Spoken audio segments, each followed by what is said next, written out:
Pillar of Fire **** Pillar of Fire by Ray Bradbury. We cannot tell you what kind of a story this is. We simply cannot present it as we present other stories. It is too tremendous for that. We are very glad, and proud, to share it with you. Transcriber's note: this text was produced from Planet Stories Summer 1948. Extensive research did not uncover any evidence that the U.S. copyright on this publication was renewed. He came out of the earth, hating.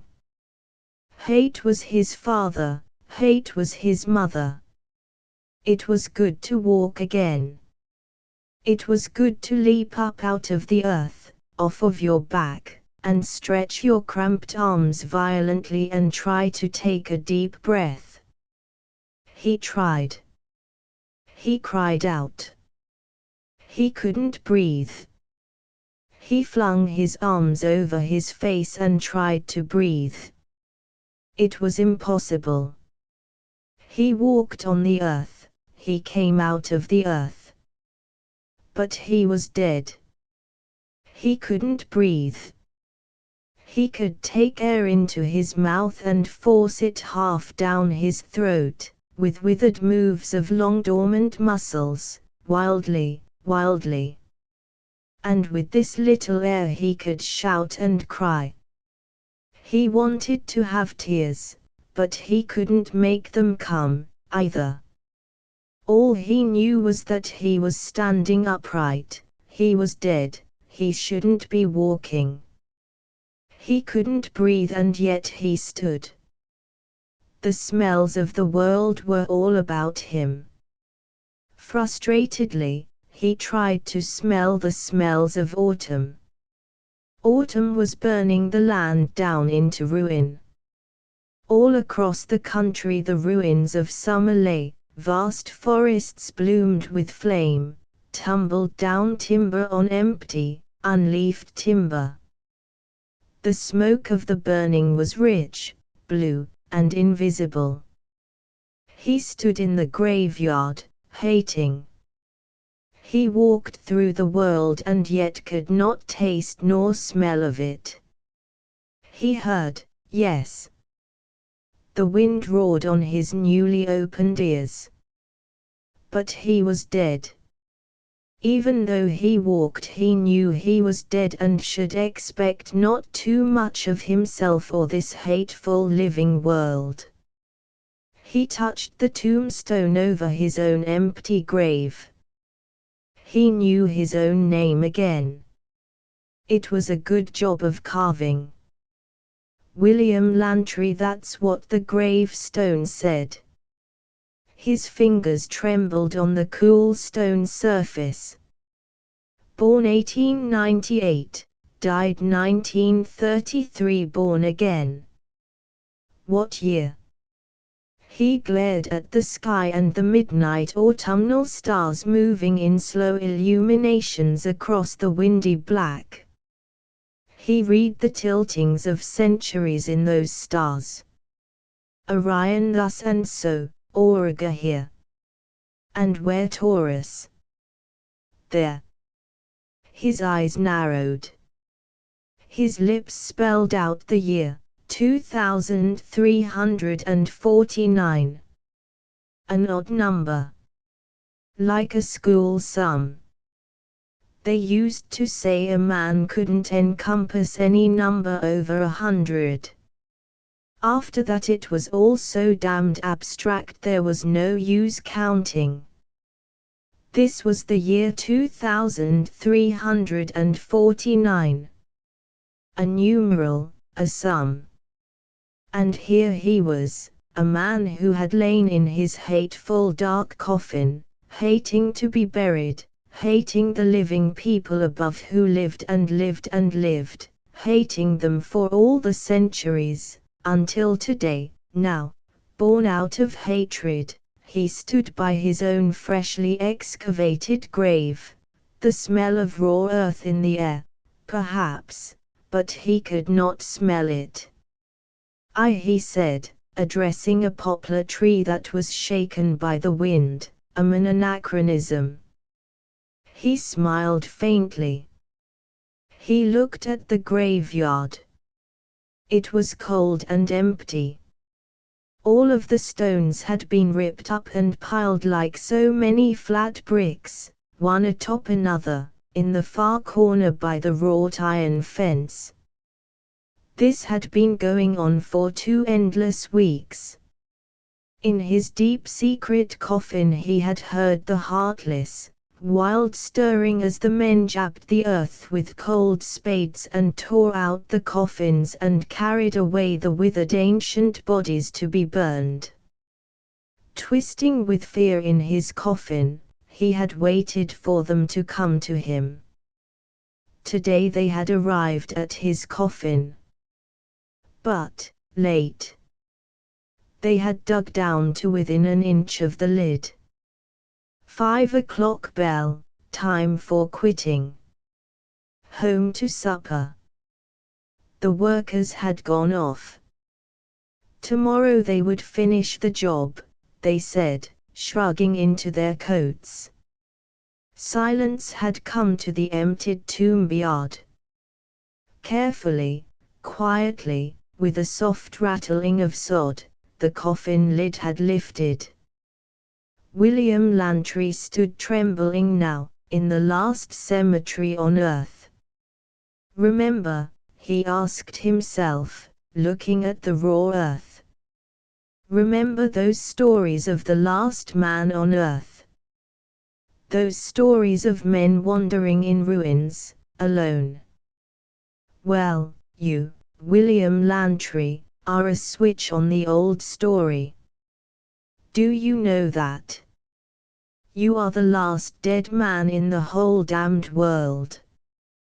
There were no more dead people. Nowhere in any land was there a dead person. Impossible. Lantry did not smile at this. No, not impossible at all in this foolish, sterile, unimaginative, antiseptic age of cleansings and scientific methods. People died, oh my God, yes. But, dead people. Corpses. They didn't exist. What happened to dead people? The graveyard was on a hill. William Lantry walked through the dark burning night until he reached the edge of the graveyard and looked down upon the new town of Salem. It was all illumination, all color. Rocket ships cut fire above it, crossing the sky to all the far ports of Earth. In his grave the new violence of this future world had driven down and seeped into William Lantry. He had been bathed in it for years. He knew all about it, with a hating dead man's knowledge of such things. Most important of all, he knew what these fools did with dead men. He lifted his eyes. In the center of the town a massive stone finger pointed at the stars. It was 300 feet high and 50 feet across. There was a wide entrance and a drive in front of it. In the town, theoretically, thought William Lantry, say you have a dying man. In a moment he will be dead. What happens? No sooner is his pulse cold when a certificate is flourished, made out, his relatives pack him into a car beetle and drive him swiftly to the incinerator. That functional finger, that pillar of fire pointing at the stars. Incinerator. A functional, terrible name. But truth is truth in this future world. Like a stick of kindling your Mr. Dead Man is shot into the furnace. Flume. William Lantry looked at the top of the gigantic pistol shoving at the stars. A small pennant of smoke issued from the top. "There's where your dead people go. Take care of yourself, William Lantry," he murmured. "You're the last one, the rare item, the last dead man. All the other graveyards of Earth have been blasted up. This is the last graveyard and you're the last dead man from the centuries. These people don't believe in having dead people about, much less walking dead people. Everything that can't be used goes up like a matchstick. Superstitions right along with it." He looked at the town. "All right," he thought, quietly. "I hate you. You hate me, or you would if you knew I existed. You don't believe in such things as vampires or ghosts. Labels without reference," you cry. You snort. "All right, snort. Frankly, I don't believe in you, either. I don't like you. You and your incinerators." He trembled. How very close it had been. Day after day they had hauled out the other dead ones, burned them like so much kindling. An edict had been broadcast around the world.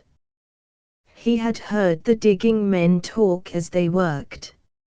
"I guess it's a good idea, this cleaning up the graveyards," said one of the men. "Guess so," said another. "Grisly custom.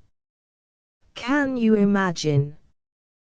Being buried, I mean. Unhealthy.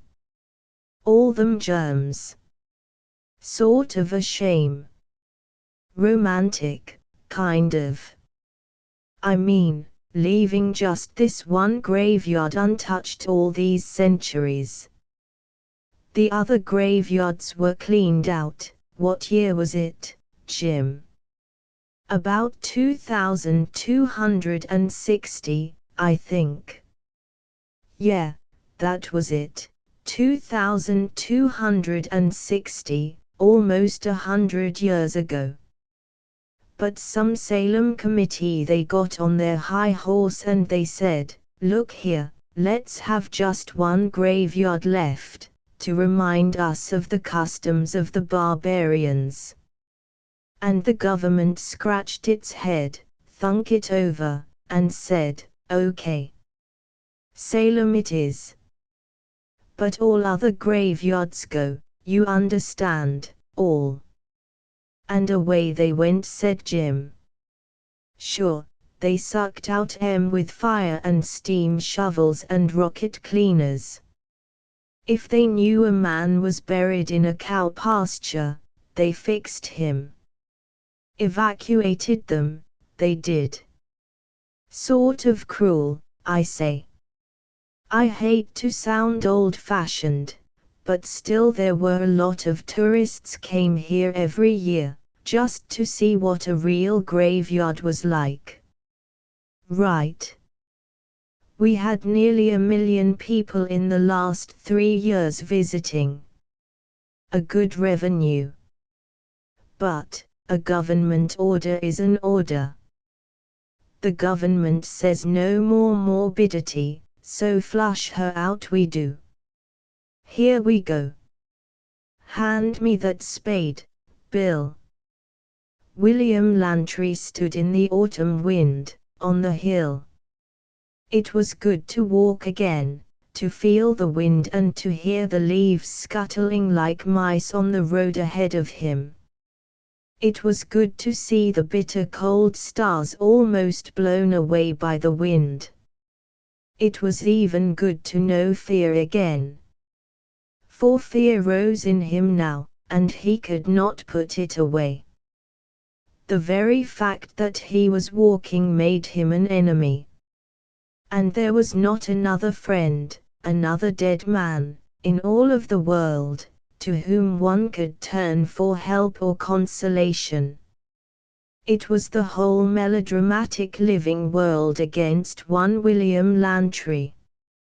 It was the whole vampire disbelieving, body-burning, graveyard-annihilating world against a man in a dark suit on a dark autumn hill. He put out his pale cold hands into the city illumination. "You have pulled the tombstones, like teeth, from the yard," he thought. "Now I will find some way to push your damnable incinerators down into rubble. I will make dead people again, and I will make friends in so doing. I cannot be alone and lonely. I must start manufacturing friends very soon. Tonight. War is declared," he said, and laughed. It was pretty silly, one man declaring war on an entire world. The world did not answer back. A rocket crossed the sky on a rush of flame, like an incinerator taking wing. Footsteps. Lantry hastened to the edge of the cemetery. The diggers, coming back to finish up their work. No. Just someone, a man, walking by. As the man came abreast the cemetery gate, Lantry stepped swiftly out. "Good evening," said the man, smiling. Lantry struck the man in the face. The man fell. Lantry bent quietly down and hit the man a killing blow across the neck with the side of his hand. Dragging the body back into shadow, he stripped it, changed clothes with it. It wouldn't do for a fellow to go wandering about this future world with ancient clothing on. He found a small pocket knife in the man's coat, not much of a knife, but enough if you knew how to handle it properly. He knew how. He rolled the body down into one of the already opened and exhumed graves. In a minute he had shoveled dirt down upon it, just enough to hide it. There was little chance of it being found. They wouldn't dig the same grave twice. He adjusted himself in his new loose-fitting metallic suit. Fine, fine. Hating, William Lantry walked down into town, to do battle with the earth. The incinerator was open. It never closed. There was a wide entrance, all lighted up with hidden illumination. There was a helicopter landing table and a beetle drive. The town itself was dying down after another day of the dynamo. The lights were going dim, and the only quiet, lighted spot in the town now was the incinerator. God, what a practical name, what an unromantic name. William Lantry entered the wide, well-lighted door. It was an entrance, really, there were no doors to open or shut. People could go in and out, summer or winter, the inside was always warm. Warm from the fire that rushed whispering up the high round flue to where the whirlers, the propellers, the air jets pushed the leafy grey ashes on away for a 10-mile ride down the sky. There was the warmth of the bakery here. The halls were floored with rubber parquet. You couldn't make a noise if you wanted to. Music played in hidden throats somewhere. Not music of death at all, but music of life and the way the sun lived inside the incinerator, or the sun's brother, anyway. You could hear the flame floating inside the heavy brick wall. William Lantry descended a ramp. Behind him he heard a whisper and turned in time to see a beetle stop before the entrance-way. A bell rang. The music, as if at a signal, rose to ecstatic heights. There was joy in it. From the beetle, which opened from the rear, some attendants stepped carrying a golden box. It was 6 feet long and there were sun symbols on it. From another beetle the relatives of the man in the box stepped and followed as the attendants took the golden box down a ramp to a kind of altar. On the side of the altar were the words, "We that were born of the sun return to the sun." The golden box was deposited upon the altar, the music leaped upward, the guardian of this place spoke only a few words, then the attendants picked up the golden box, walked to a transparent wall, a safety lock, also transparent, and opened it. The box was shoved into the glass slot. A moment later an inner lock opened. The box was injected into the interior of the flue and vanished instantly in quick flame. The attendants walked away. The relatives without a word turned and walked out. The music played. William Lantry approached the glass fire lock. He peered through the wall at the vast, glowing, never-ceasing heart of the incinerator. It burned steadily, without a flicker, singing to itself peacefully. It was so solid it was like a golden river flowing up out of the earth toward the sky. Anything you put into the river was borne upward, vanished. Lantry felt again his unreasoning hatred of this thing, this monster, cleansing fire. A man stood at his elbow. "May I help you, sir?" "What?" Lantry turned abruptly. "What did you say?" "May I be of service?" That is." Lantry looked quickly at the ramp and the door. His hands trembled at his sides. "I've never been in here before." "Never?" The attendant was surprised. That had been the wrong thing to say, Lantry realized. But it was said, nevertheless. "I mean," he said. "Not really. I mean, when you're a child, somehow, you don't pay attention. I suddenly realized tonight that I didn't really know the incinerator." The attendant smiled. "We never know anything, do we, really? I'll be glad to show you around." "Oh, no. Never mind. It's a wonderful place." "Yes, it is." The attendant took pride in it.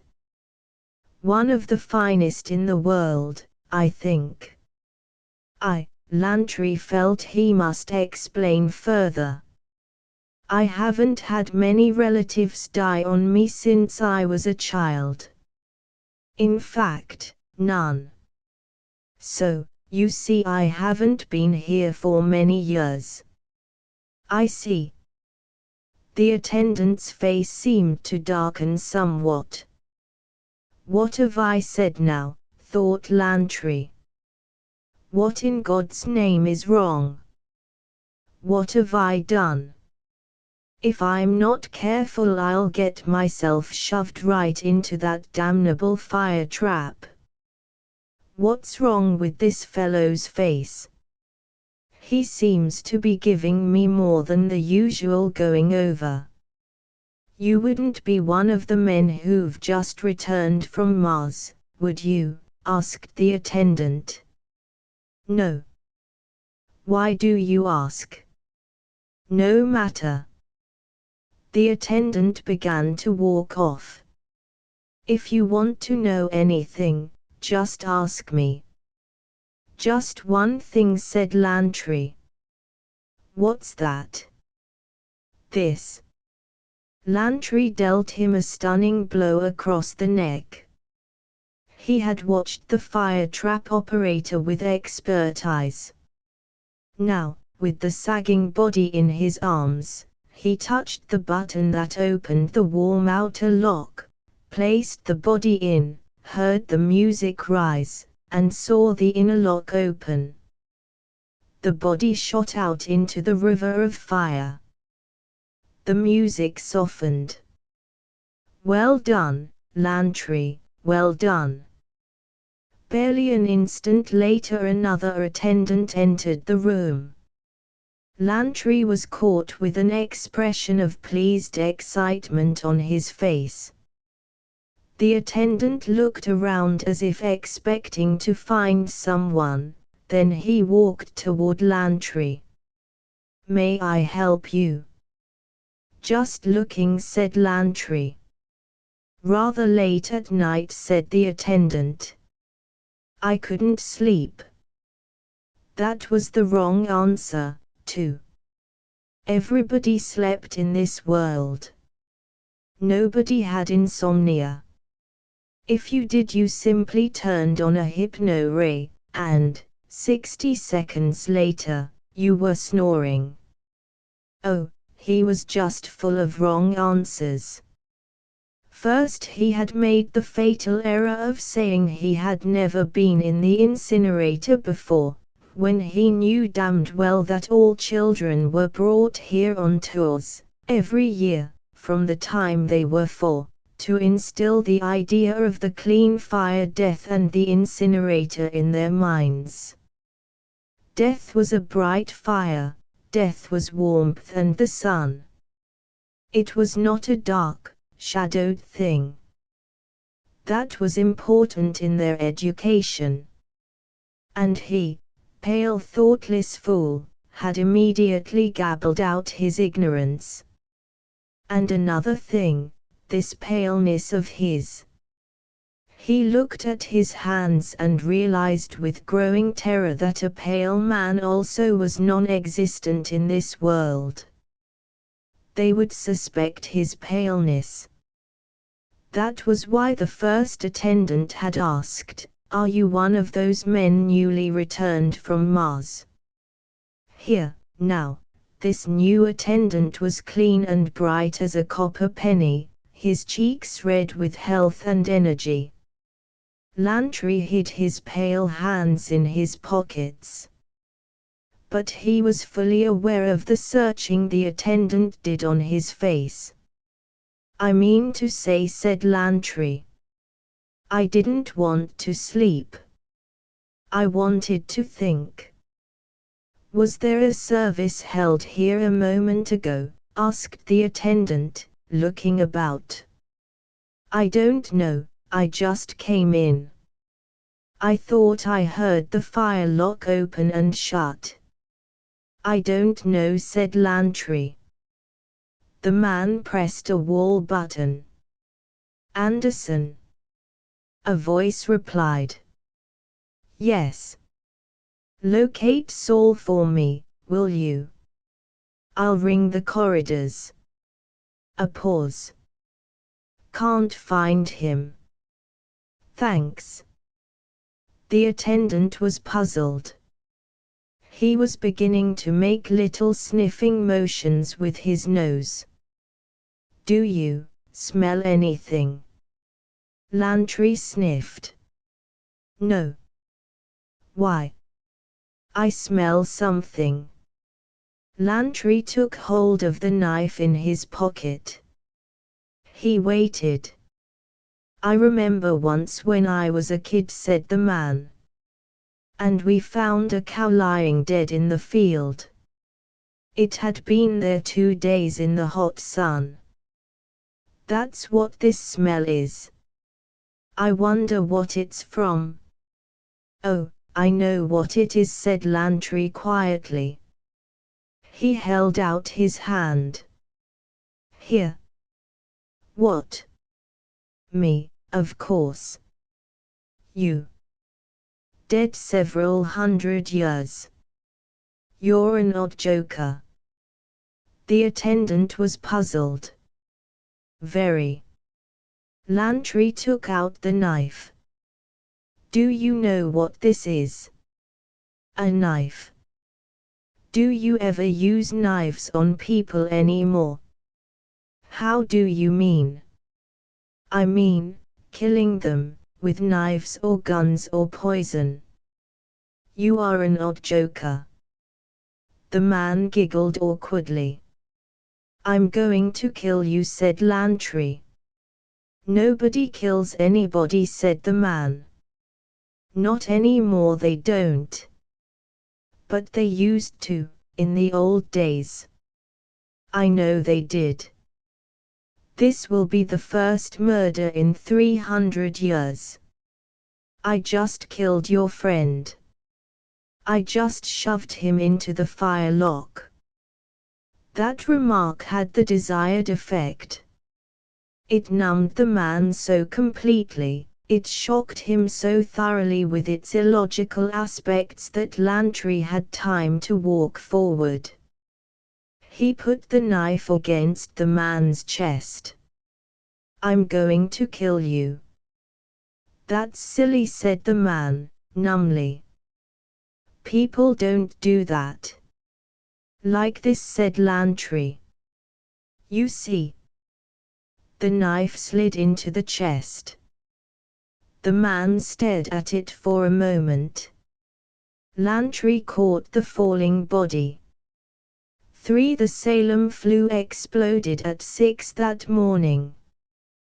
The great fire chimney shattered into 10,000 parts and flung itself into the earth and into the sky and into the houses of the sleeping people. There was fire and sound, more fire than autumn made burning in the hills. William Lantry was 5 miles away at the time of the explosion. He saw the town ignited by the great spreading cremation of it. And he shook his head and laughed a little bit and clapped his hands smartly together. Relatively simple. You walked around killing people who didn't believe in murder, had only heard of it indirectly as some dim-gone custom of the old barbarian races. You walked into the control room of the incinerator and said, "How do you work this incinerator?" And the control man told you, because everybody told the truth in this world of the future, nobody lied. There was no reason to lie, there was no danger to lie against. There was only one criminal in the world, and nobody knew he existed yet. Oh, it was an incredibly beautiful setup. The control man had told him just how the incinerator worked, what pressure gauges controlled the flood of fire gases going up the flue, what levers were adjusted or readjusted. He and Lantry had had quite a talk. It was an easy free world. People trusted people. A moment later Lantry had shoved a knife in the control man also and set the pressure gauges for an overload to occur half an hour later, and walked out of the incinerator halls, whistling. Now even the sky was palled with the vast black cloud of the explosion. This is only the first, said Lantry, looking at the sky. I'll tear all the others down before they even suspect there's an unethical man loose in their society. They can't account for a variable like me. I'm beyond their understanding. I'm incomprehensible, impossible, therefore I do not exist.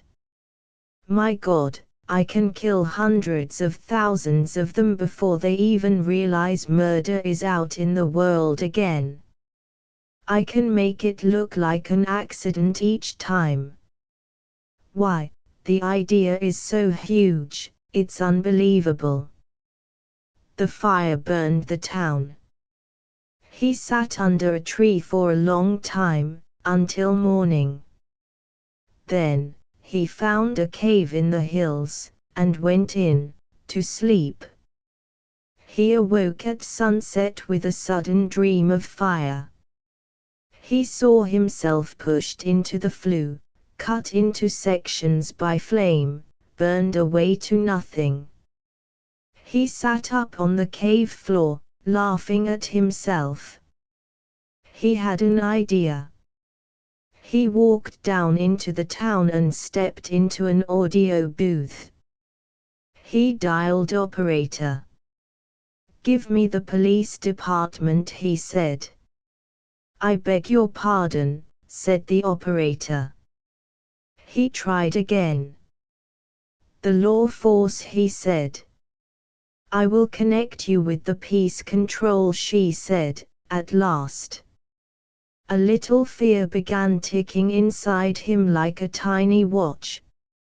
Suppose the operator recognized the term police department as an anachronism, took his audio number, and sent someone out to investigate. No, she wouldn't do that. Why should she suspect? Paranoids were non-existent in this civilization. "Yes, the peace control," he said. A buzz. A man's voice answered. "Peace control. Stevens speaking." "Give me the homicide details," said Lantry, smiling. "The what?" "Who investigates murders?" "I beg your pardon, what are you talking about?" "Wrong number." Lantry hung up, chuckling. Ye gods, there was no such a thing as a homicide detail. There were no murders, therefore they needed no detectives. Perfect, perfect. The audio rang back. Lantry hesitated, then answered. "Say," said the voice on the phone. "Who are you?" "The man just left who called," said Lantry, and hung up again. He ran. They would recognize his voice and perhaps send someone out to check. People didn't lie. He had just lied. They knew his voice. He had lied. Anybody who lied needed a psychiatrist. They would come to pick him up to see why he was lying. For no other reason. They suspected him of nothing else. Therefore, he must run. Oh, how very carefully he must act from now on. He knew nothing of this world, this odd, straight, truthful, ethical world. Simply by looking pale you were suspect. Simply by not sleeping nights you were suspect. Simply by not bathing, by smelling like a dead cow, you were suspect. Anything. He must go to a library. But that was dangerous, too. What were libraries like today? Did they have books, or did they have film spools which projected books on a screen? Or did people have libraries at home, thus eliminating the necessity of keeping large main libraries? He decided to chance it. His use of archaic terms might well make him suspect again, but now it was very important he learn all that could be learned of this foul world into which he had come again. He stopped a man on the street. "Which way to the library?" The man was not surprised. 2 blocks east, 1 block north." "Thank you," Simple as that.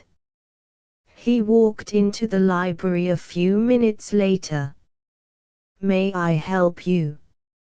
He looked at the librarian. May I help you? May I help you?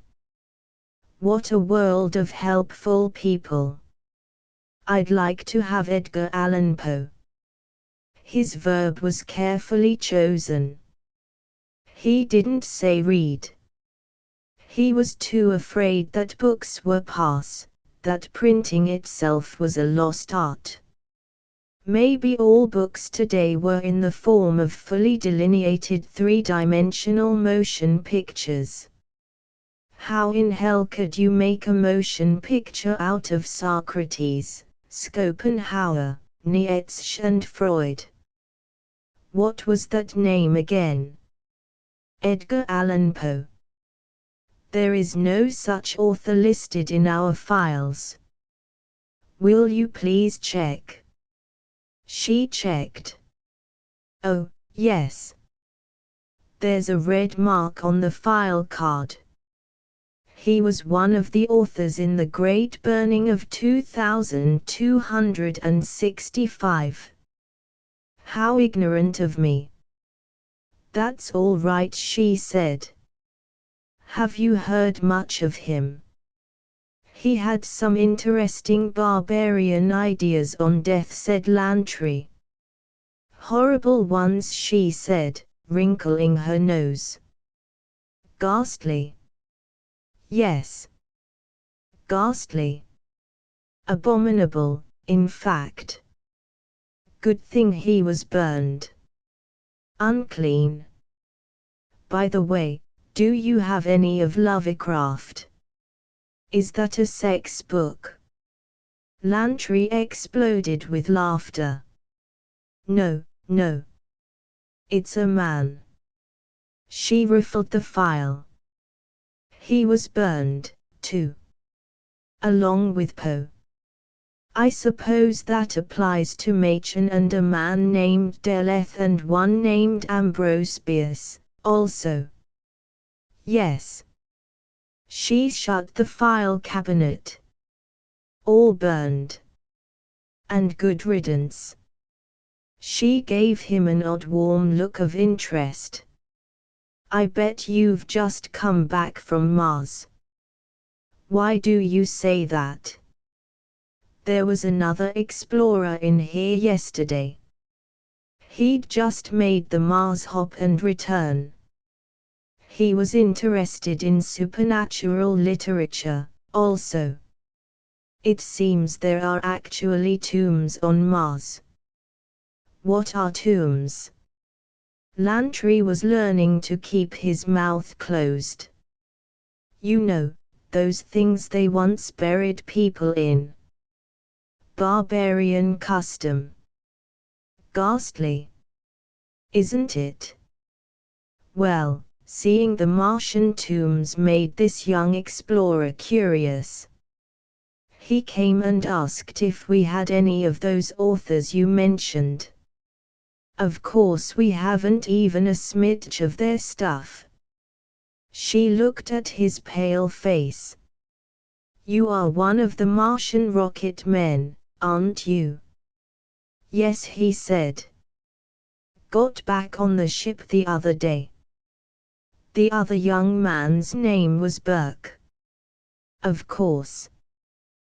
Burke. Good friend of mine. Sorry I can't help you. You'd best get yourself some vitamin shots and some sun lamp. You look terrible, Mr. Lantry. I'll be good. Thanks ever so much. See you next Hallows Eve. Aren't you the clever one? She laughed. If there were a Hallows Eve, I'd make it a date. But they burned that, too, he said. Oh, they burned everything, she said. Good night. Good night. And he went on out. Oh, how carefully he was balanced in this world.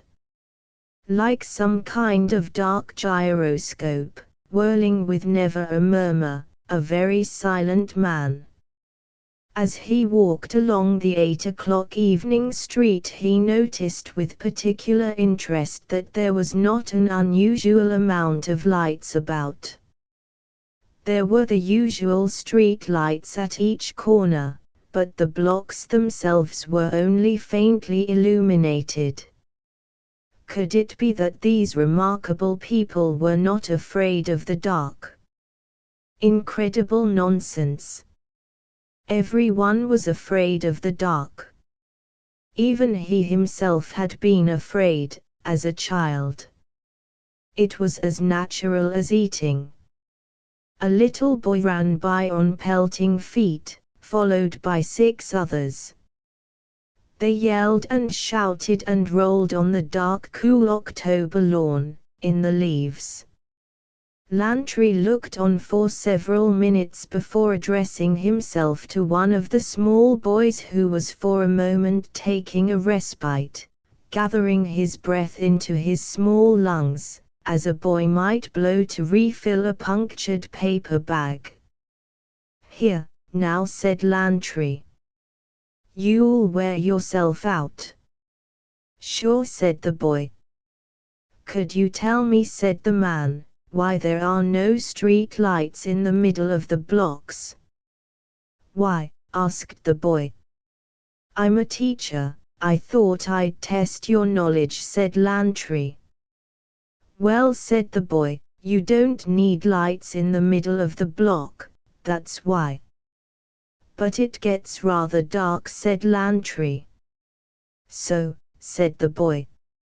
"Aren't you afraid?" asked Lantry. "Of what?" asked the boy. "The dark," said Lantry.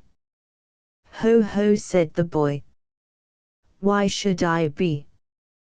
"Well," said Lantry, "it's black, it's dark. And after all, street lights were invented to take away the dark and take away fear." "That's silly. Street lights were made so you could see where you were walking. Outside of that there's nothing." "You miss the whole point," said Lantry. "Do you mean to say you would sit in the middle of an empty lot all night and not be afraid?" "Of what? Of what, of what, of what, you little ninny?" "Of the dark." "Ho ho. Would you go out in the hills and stay all night in the dark?" "Sure." "Would you stay in a deserted house alone?" "Sure." "And not be afraid?" "Sure." "You're a liar." "Don't you call me nasty names," shouted the boy. Liar was the improper noun, indeed. It seemed to be the worst thing you could call a person. Lantry was completely furious with the little monster. "Look," he insisted. "Look into my eyes." The boy looked. Lantry bared his teeth slightly. He put out his hands, making a claw-like gesture. He leered and gesticulated and wrinkled his face into a terrible mask of horror. "Ho ho," said the boy. "You're funny." "What did you say?" "You're funny." "Do it again." "Hey, gang, see me. This man does funny things." "Never mind." "Do it again, sir." "Never mind, never mind. Good night." Lantry ran off. "Good night, sir. And mind the dark, sir," called the little boy. Of all the stupidity, of all the rank, gross, crawling, jelly-mouthed stupidity, he had never seen the like of it in his life. Bringing the children up without so much as an ounce of imagination. Where was the fun in being children if you didn't imagine things? He stopped running. He slowed and for the first time began to appraise himself. He ran his hand over his face and bit his finger and found that he himself was standing midway in the block and he felt uncomfortable. He moved up to the street corner where there was a glowing lantern. "That's better," he said, holding his hands out like a man to an open warm fire. He listened. There was not a sound except the night breathing of the crickets. Faintly there was a fire hush as a rocket swept the sky. It was the sound a torch might make brandished gently on the dark air. He listened to himself and for the first time he realized what there was so peculiar to himself. There was not a sound in him. The little nostril and lung noises were absent. His lungs did not take nor give oxygen or carbon dioxide, they did not move. The hairs in his nostrils did not quiver with warm combing air. That faint purring whisper of breathing did not sound in his nose. Strange. Funny. A noise you never heard when you were alive, the breath that fed your body, and yet, once dead, oh how you missed it.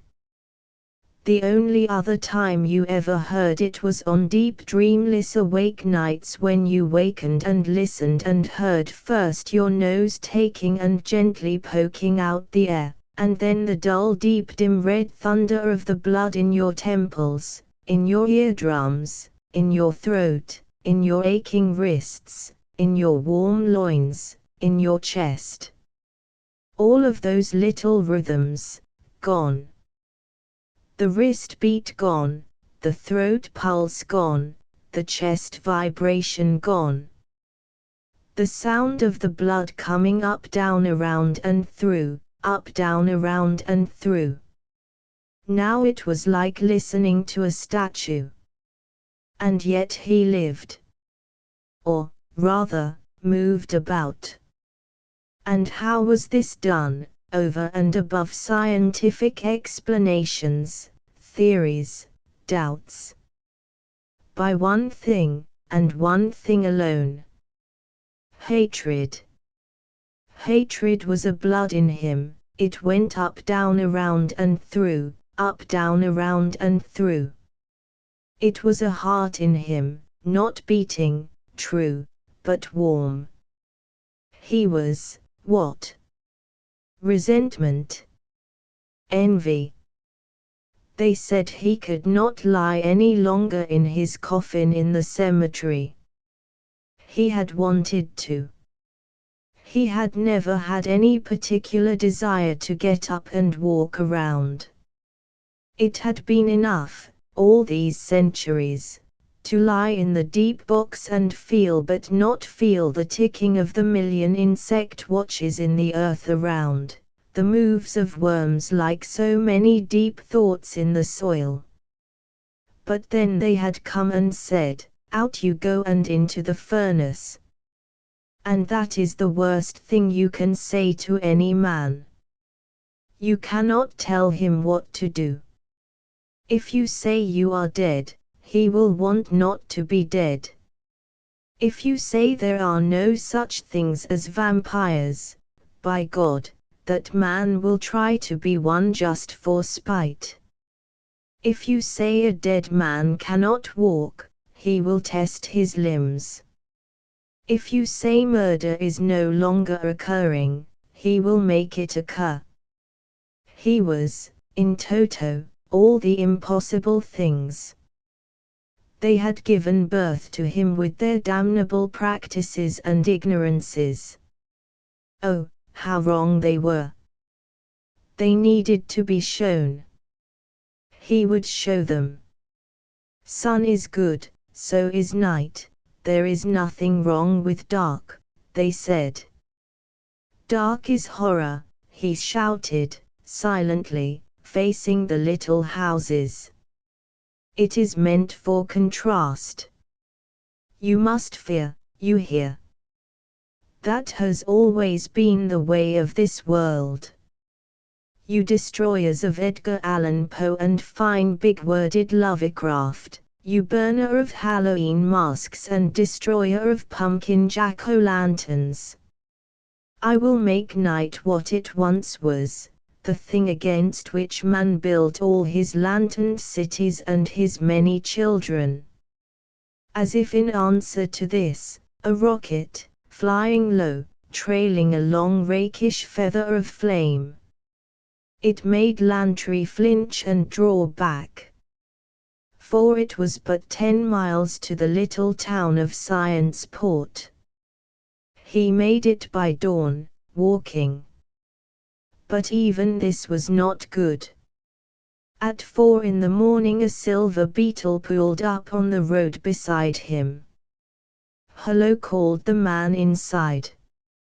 "Hello," said Lantry, wearily. "Why are you walking?" asked the man. "I'm going to Science Port." "Why don't you ride?" "I like to walk." "Nobody likes to walk." "Are you sick?" "May I give you a ride?" "Thanks, but I like to walk." The man hesitated, then closed the beetle door.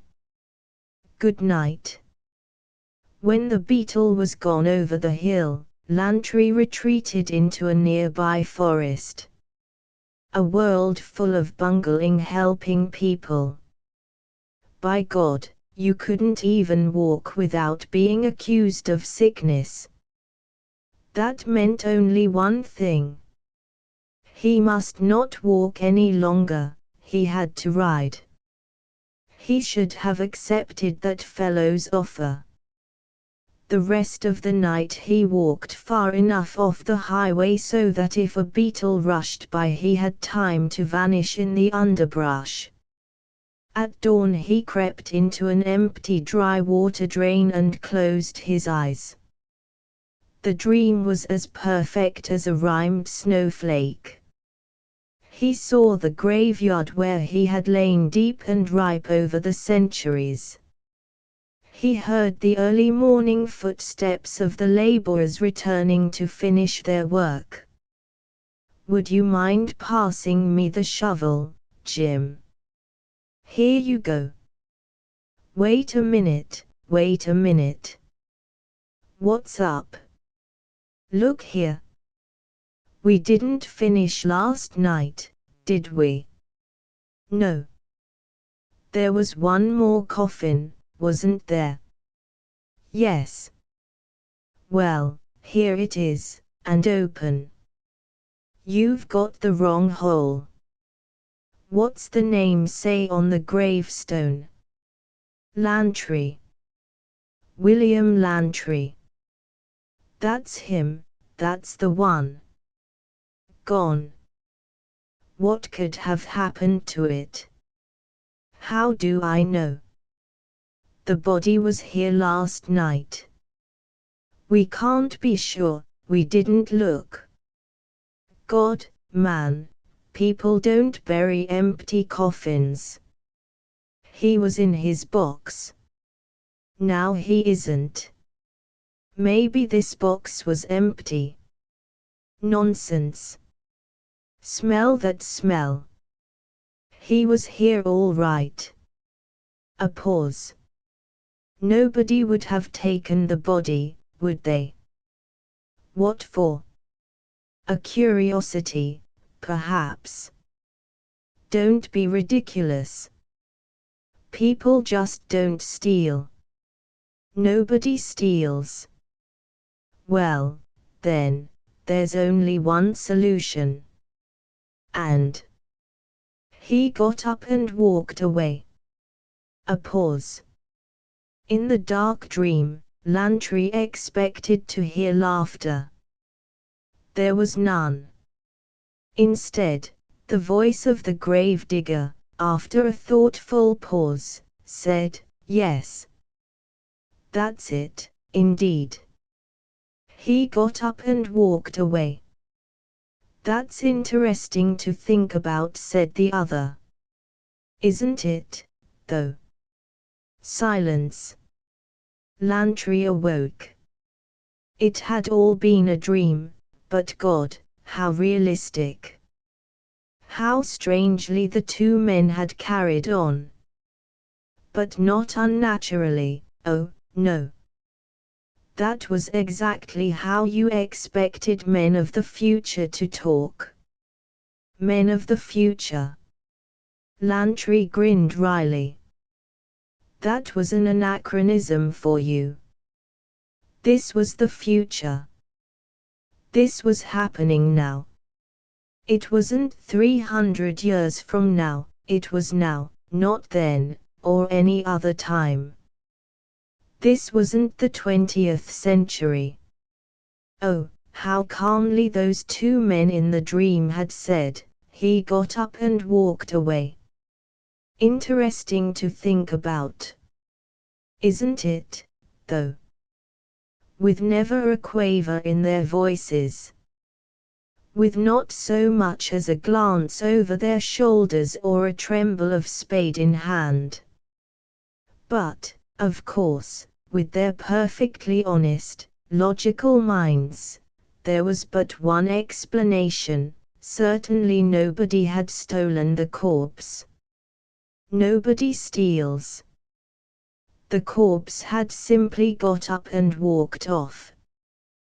The corpse was the only one who could have possibly moved the corpse. By the few casual slow words of the grave diggers, Lantry knew what they were thinking. Here was a man that had lain in suspended animation, not really dead, for hundreds of years. The jarring about, the activity, had brought him back.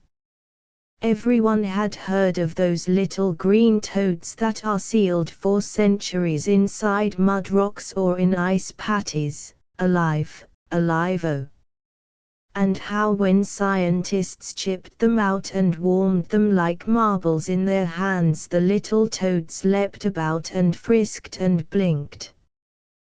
Then it was only logical that the grave diggers think of William Lantry in like fashion. But what if the various parts were fitted together in the next day or so? If the vanished body and the shattered, exploded incinerator were connected? What if this fellow named Burke, who had returned pale from Mars, went to the library again and said to the young woman he wanted some books, and she said, "Oh, your friend Lantry was in the other day." And he'd say, "Lantry who? Don't know anyone by that name." And she'd say, "Oh, he lied." And people in this time didn't lie. So it would all form and coalesce, item by item, bit by bit. A pale man who was pale and shouldn't be pale had lied, and people don't lie. And a walking man on a lonely country road had walked, and people don't walk anymore. And a body was missing from a cemetery, and the incinerator had blown up, and they would come after him. They would find him. He would be easy to find. He walked. He lied. He was pale.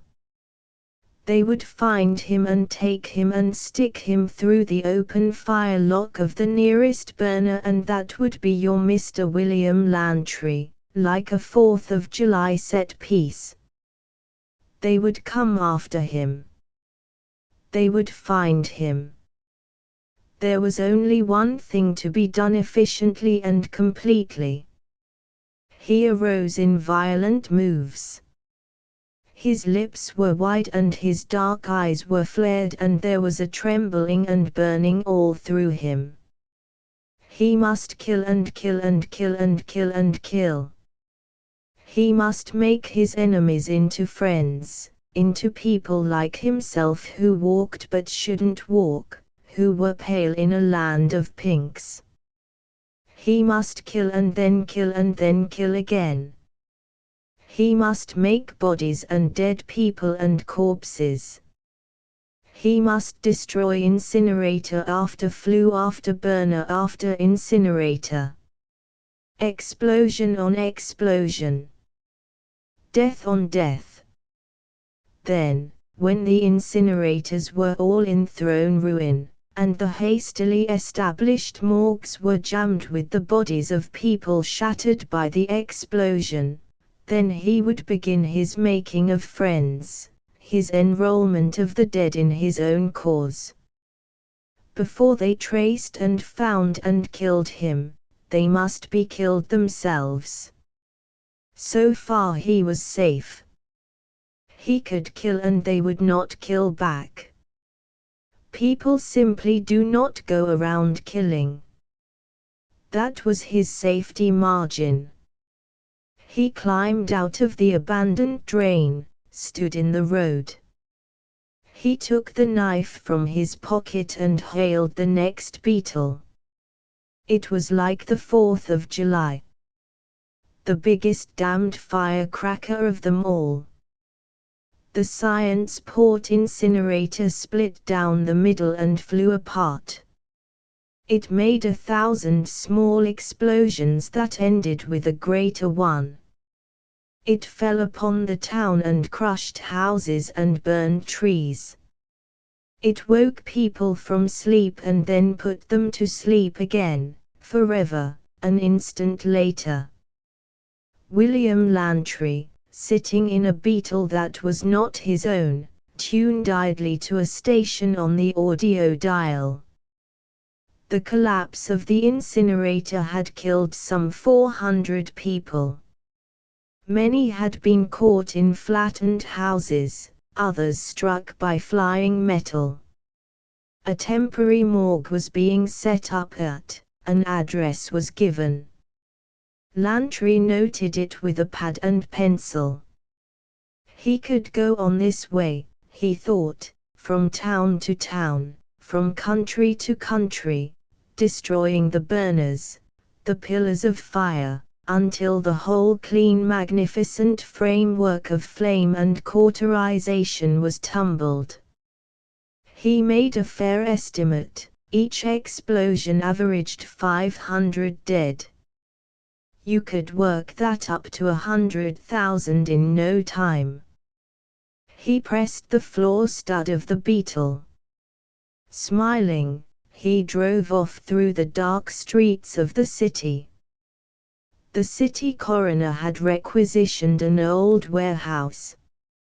From midnight until 4 in the morning the grey beetles hissed down the rain-shiny streets, turned in, and the bodies were laid out on the cold concrete floors, with white sheets over them. It was a continuous flow until about 4:30, then it stopped. There were about 200 bodies there, white and cold. The bodies were left alone, nobody stayed behind to tend them. There was no use tending the dead. It was a useless procedure, the dead could take care of themselves. About 5 o'clock, with a touch of dawn in the east, the first trickle of relatives arrived to identify their sons or their fathers or their mothers or their uncles. The people moved quickly into the warehouse, made the identification, moved quickly out again. By 6 o'clock, with the sky still lighter in the east, this trickle had passed on, also. William Lantry walked across the wide wet street and entered the warehouse. He held a piece of blue chalk in one hand. He walked by the coroner who stood in the entranceway talking to 2 others. Drive the bodies to the incinerator in Mellontown, tomorrow. The voices faded. Lantry moved. his feet echoing faintly on the cool concrete. A wave of sourceless relief came to him as he walked among the shrouded figures. He was among his own. And, better than that, by God, he had created these. He had made them dead. He had procured for himself a vast number of recumbent friends. Was the coroner watching? Lantry turned his head. No. The warehouse was calm and quiet and shadowed in the dark morning. The coroner was walking away now, across the street, with his two attendants. A beetle had drawn up on the other side of the street, and the coroner was going over to talk with whoever was in the beetle. William Lantry stood and made a blue chalk pentagram on the floor by each of the bodies. He moved swiftly, swiftly, without a sound, without blinking.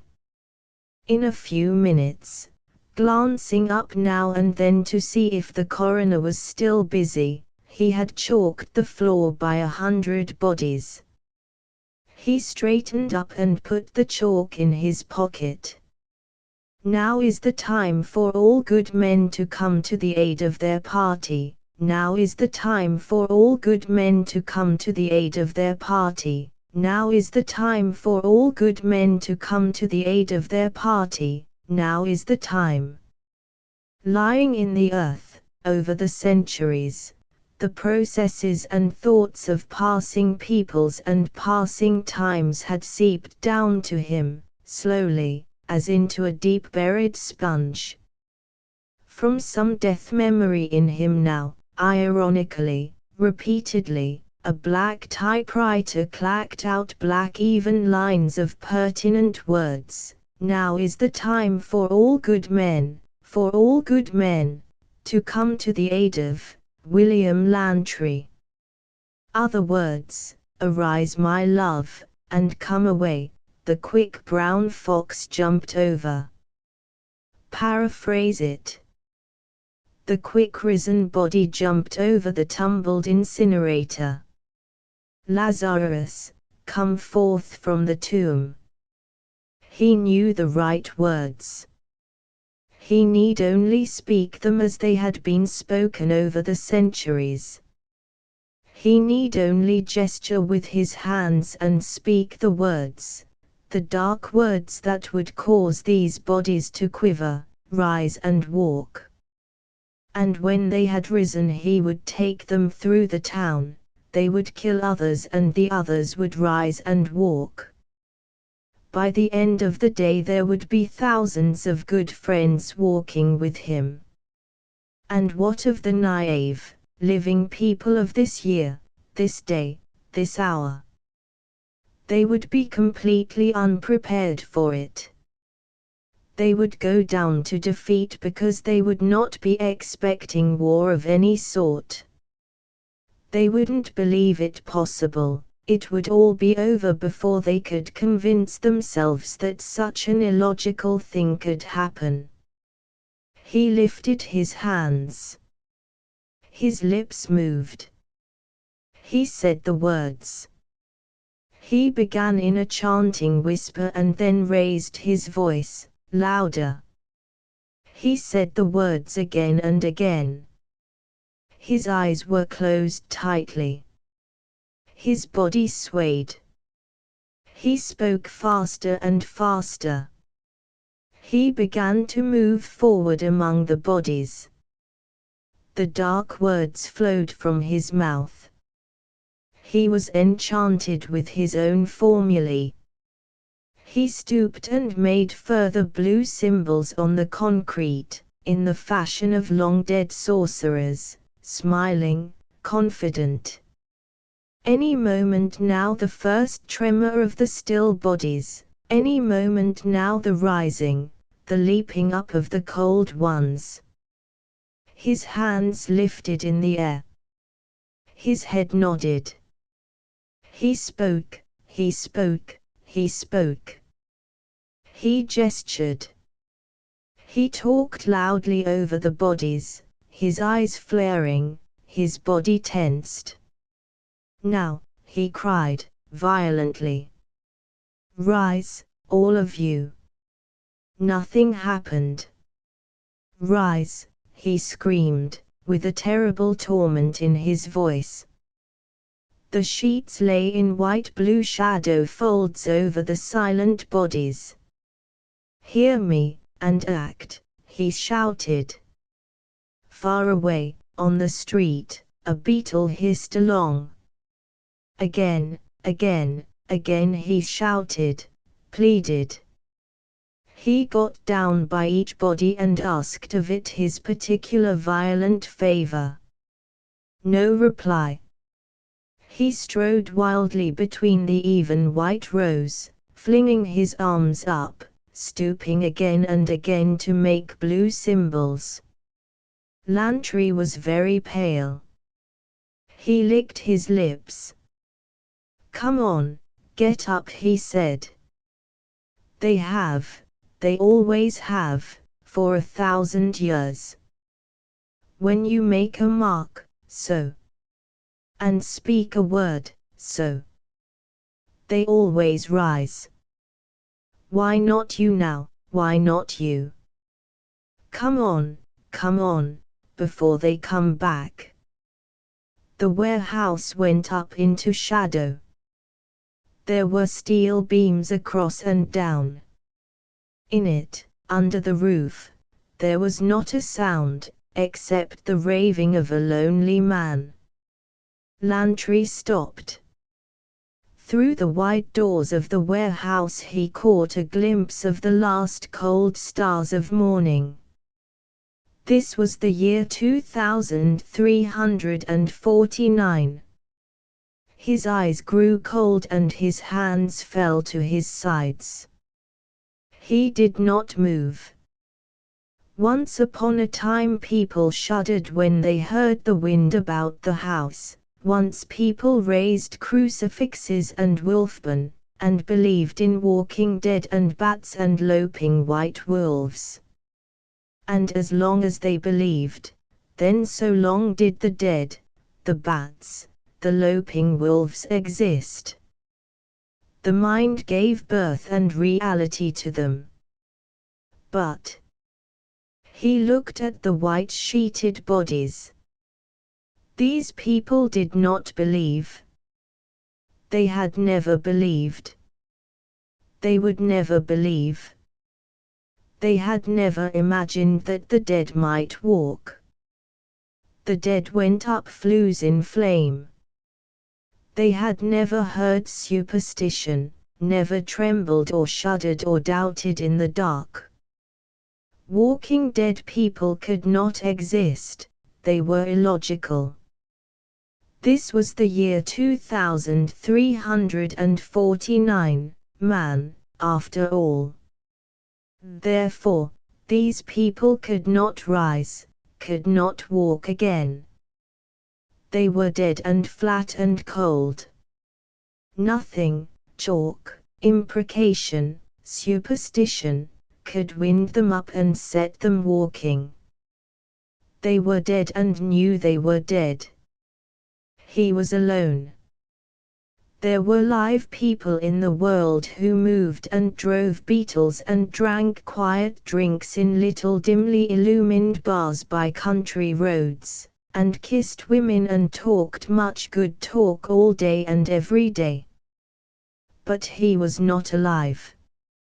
Friction gave him what little warmth he possessed. There were 200 dead people here in this warehouse now, cold upon the floor. The first dead people in 100 years who were allowed to be corpses for an extra hour or more. The first not to be immediately trundled to the incinerator and lit like so much phosphorus. He should be happy with them, among them. He was not. They were completely dead. They did not know nor believe in walking once the heart had paused and stilled itself. They were deader than dead ever was. He was indeed alone, more alone than any man had ever been. He felt the chill of his aloneness moving up into his chest, strangling him quietly. William Lantry turned suddenly and gasped. While he had stood there, someone had entered the warehouse. A tall man with white hair, wearing a lightweight tan overcoat and no hat. How long the man had been nearby there was no telling. There was no reason to stay here. Lantry turned and started to walk slowly out. He looked hastily at the man as he passed, and the man with the white hair looked back at him, curiously. Had he heard the imprecations, the pleadings, the shoutings? Did he suspect? Lantry slowed his walk. Had this man seen him make the blue chalk marks? But then, would he interpret them as symbols of an ancient superstition? Probably not. Reaching the door, Lantry paused.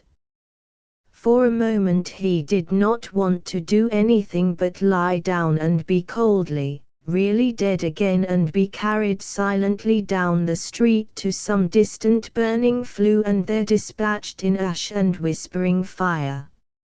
If he was indeed alone and there was no chance to collect an army to his cause, what, then, existed as a reason for going on?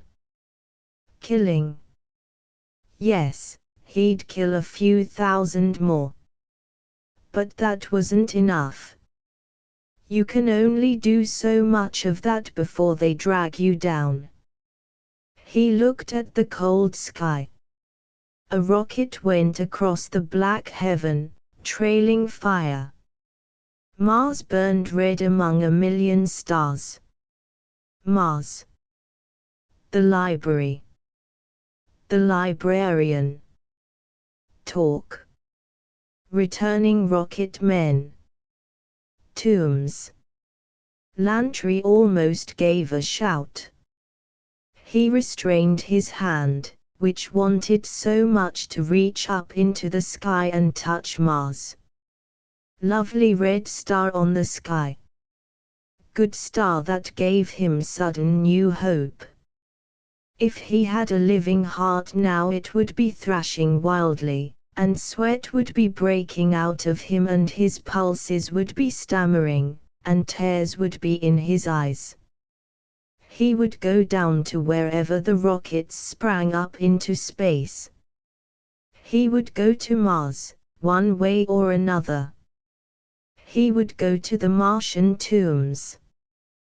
There, by God, were bodies. He would bet his last hatred on it, that would rise and walk and work with him. Theirs was an ancient culture, much different from that of Earth. Patterned on the Egyptian, if what the librarian had said was true. And the Egyptian, what a crucible of dark superstition and midnight terror that culture had been. Mars it was, then. Beautiful Mars. But he must not attract attention to himself. He must move carefully. He wanted to run. Yes, to get away, but that would be the worst possible move he could make. The man with the white hair was glancing at Lantry from time to time, in the entranceway. There were too many people about. If anything happened he would be outnumbered. So far he had taken on only one man at a time. Lantry forced himself to stop and stand on the steps before the warehouse. The man with the white hair came onto the steps also and stood, looking at the sky. He looked as if he was going to speak at any moment. He fumbled in his pockets, took out a packet of cigarettes. They stood outside the morgue together, the tall pink, white-haired man, and Lantry, hands in their pockets. It was a cool night with a white shell of a moon that washed a house here, a road there, and further on, parts of a river. Cigarette. The man offered Lantry one. Thanks. They lit up together. The man glanced at Lantry's mouth. Cool night. Cool. They shifted their feet. Terrible accident. Terrible. So many dead. So many. Lantry felt himself some sort of delicate weight upon a scale. The other man did not seem to be looking at him, but rather listening and feeling toward him. There was a feathery balance here that made for vast discomfort. He wanted to move away and get out from under this balancing, weighing. The tall white-haired man said, "My name's McClure." "Did you have any friends inside?" asked Lantry. "No, a casual acquaintance."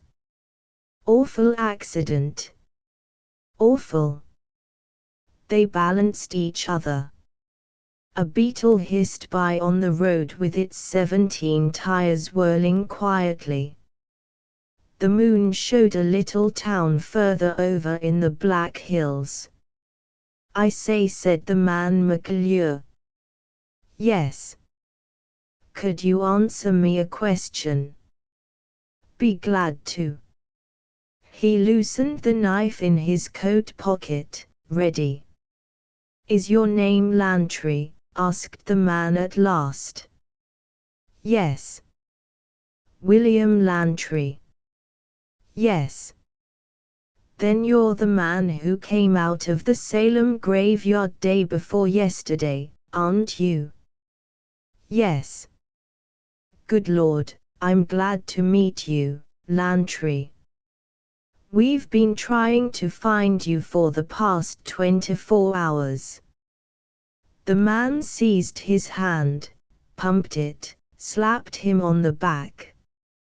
What, said Lantry. "Good Lord, man, why did you run off? Do you realize what an instance this is? We want to talk to you." McClure was smiling, glowing. Another handshake, another slap. "I thought it was you." The man is mad, thought Lantry.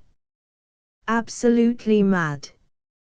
Here I've toppled his incinerators, killed people, and he's shaking my hand. Mad, mad. "Will you come along to the hall?" said the man, taking his elbow. What hall?" Lantry stepped back. "The science hall, of course. It isn't every year we get a real case of suspended animation. In small animals, yes, but in a man, hardly. Will you come?" "What's the act?" demanded Lantry, glaring. "What's all this talk?" "My dear fellow, what do you mean?" The man was stunned. "Never mind. Is that the only reason you want to see me?" "What other reason would there be, Mr. Lantry? You don't know how glad I am to see you." He almost did a little dance. "I suspected.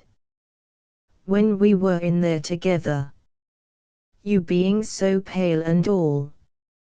And then the way you smoked your cigarette, something about it, and a lot of other things, all subliminal. But it is you, isn't it? It is you." "It is I, William Lantry." Dryly. good fellow. Come along. The beetle moved swiftly through the dawn streets. McClure talked rapidly. Lantry sat, listening, astounded. Here was this fool, McClure, playing his cards for him. Here was this stupid scientist, or whatever, accepting him not as a suspicious baggage, a murderous item.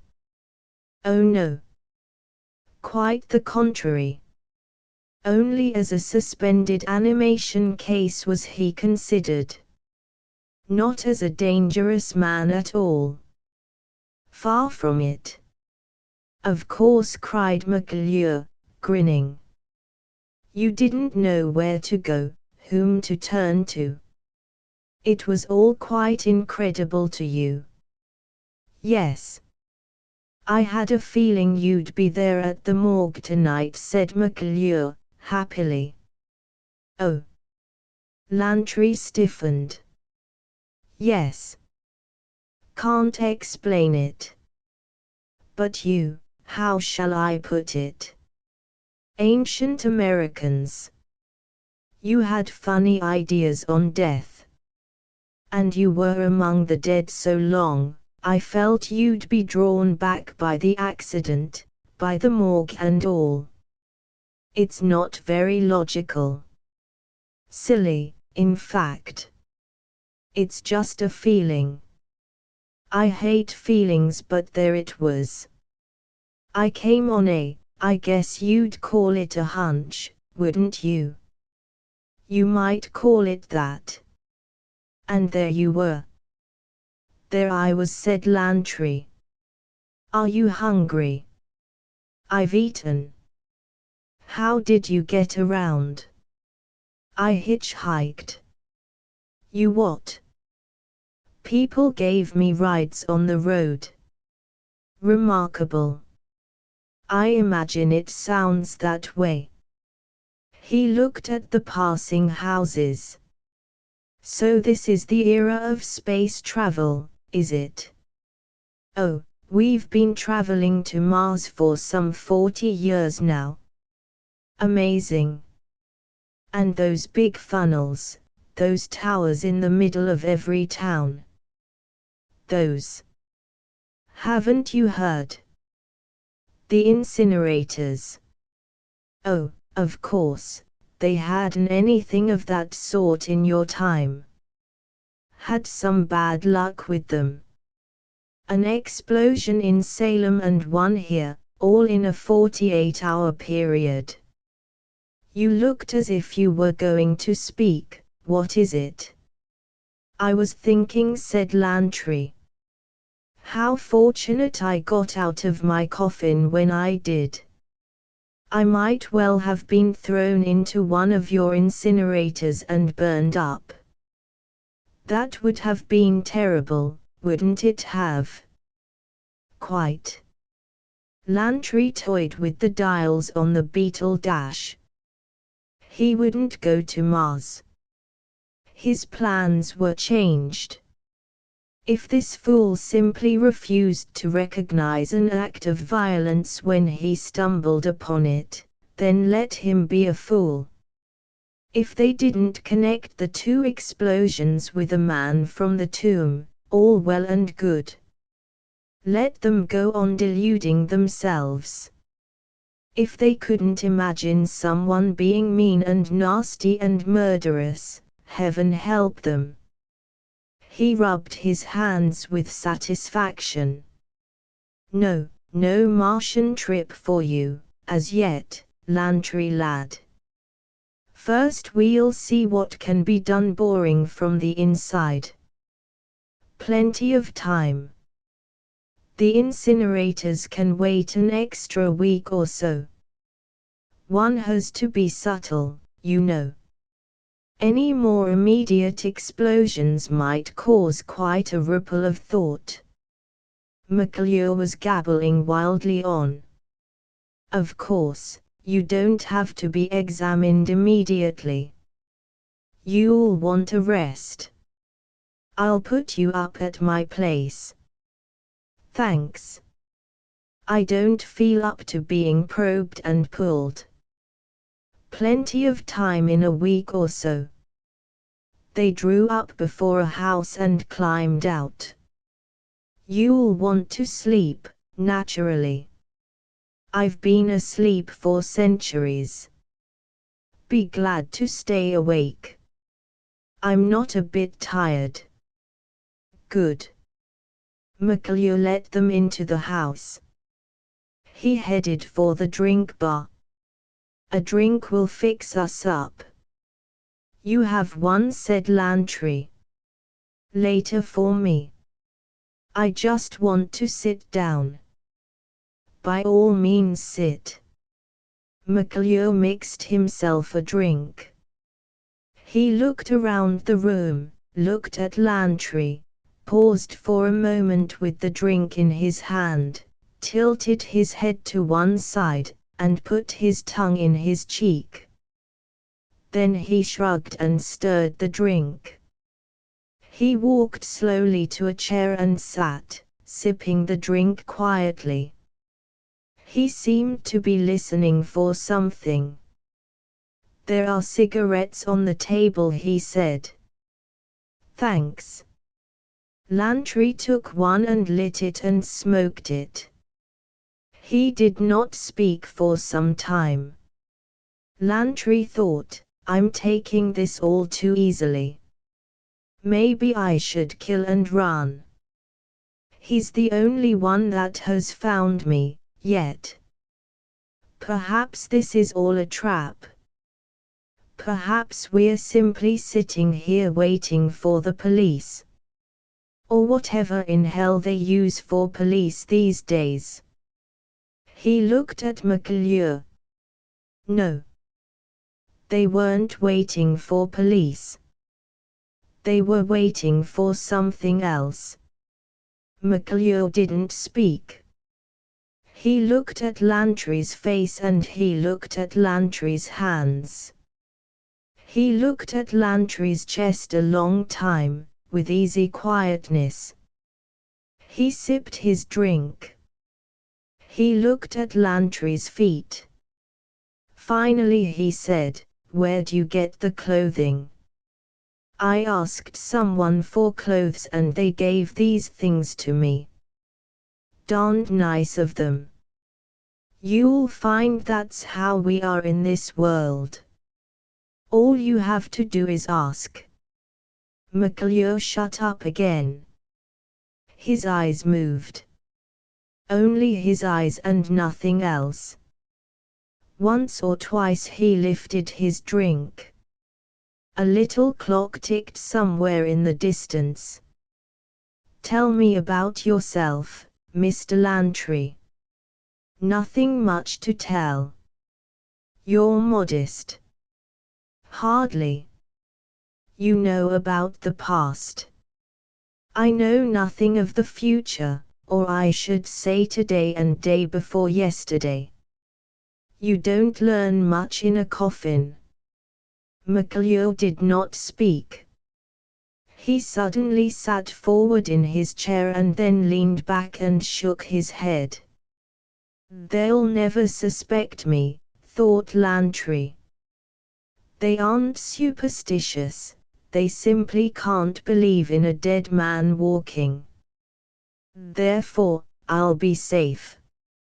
I'll keep putting off the physical checkup. They're polite. They won't force me. Then, I'll work it so I can get to Mars. After that, the tombs, in my own good time, and the plan. God, how simple. How naive these people are. McClure sat across the room for 5 minutes. A coldness had come over him. The color was very slowly going from his face, as one sees the color of medicine vanishing as one presses the bulb at the top of a dropper. He leaned forward, saying nothing, and offered another cigarette to Lantry. Thanks.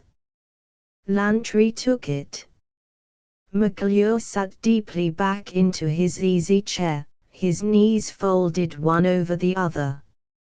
He did not look at Lantry, and yet somehow did.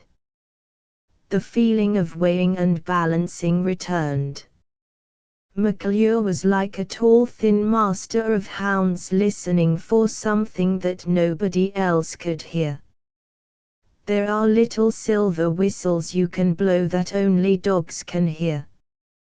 McClure seemed to be listening acutely, sensitively for such an invisible whistle, listening with his eyes and with his half-opened, dry mouth, and with his aching, breathing nostrils.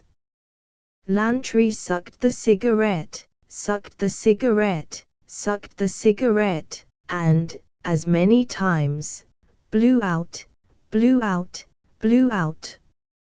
McClure was like some lean red-shagged hound listening and listening with a slick slide of eyes to one side, with an apprehension in that hand that was so precisely microscopic that one only sensed it, as one sensed the invisible whistle, with some part of the brain deeper than eyes or nostril or ear.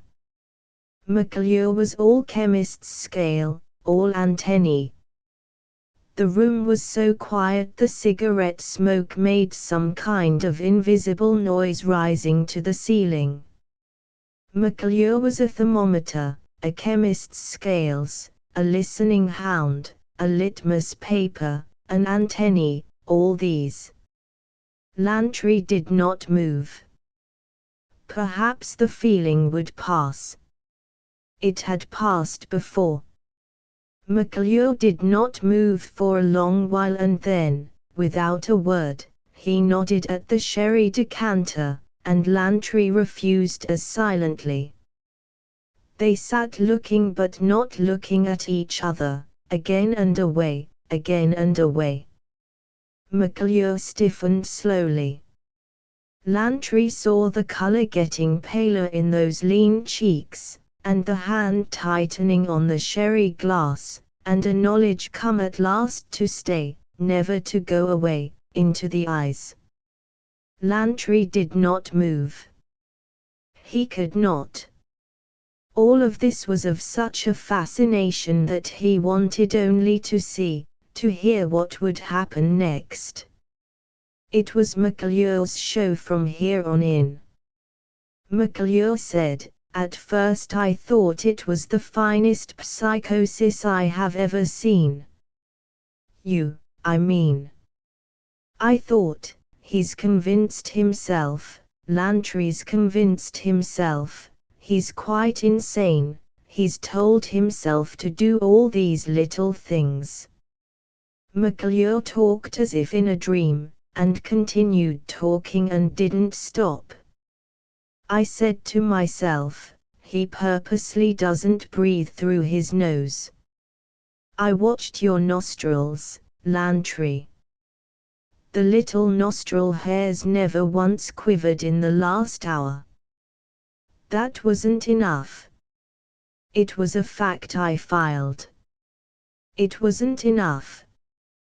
He breathes through his mouth, I said, on purpose. And then I gave you a cigarette and you sucked and blew, sucked and blew. None of it ever came out your nose. I told myself, well, that's all right. He doesn't inhale. Is that terrible, is that suspect? All in the mouth, all in the mouth. And then, I looked at your chest. I watched. It never moved up or down, it did nothing. He's convinced himself, I said to myself. He's convinced himself about all this.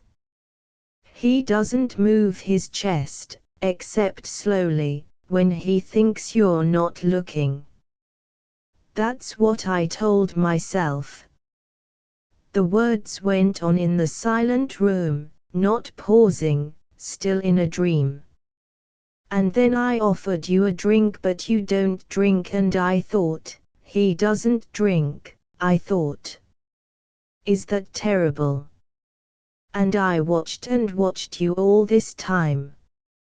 Lantry holds his breath, he's fooling himself. But now, yes, now, I understand it quite well. Now I know everything the way it is. Do you know how I know? I do not hear breathing in the room. I wait and I hear nothing. There is no beat of heart or intake of lung. The room is so silent. Nonsense, one might say, but I know. At the incinerator I know. There is a difference. You enter a room where a man is on a bed and you know immediately whether he will look up and speak to you or whether he will not speak to you ever again. Laugh if you will, but one can tell. It is a subliminal thing. It is the whistle the dog hears when no human hears. It is the tick of a clock that has ticked so long one no longer notices. Something is in a room when a man lives in it. Something is not in the room when a man is dead in it. McClure shut his eyes a moment. He put down his sherry glass.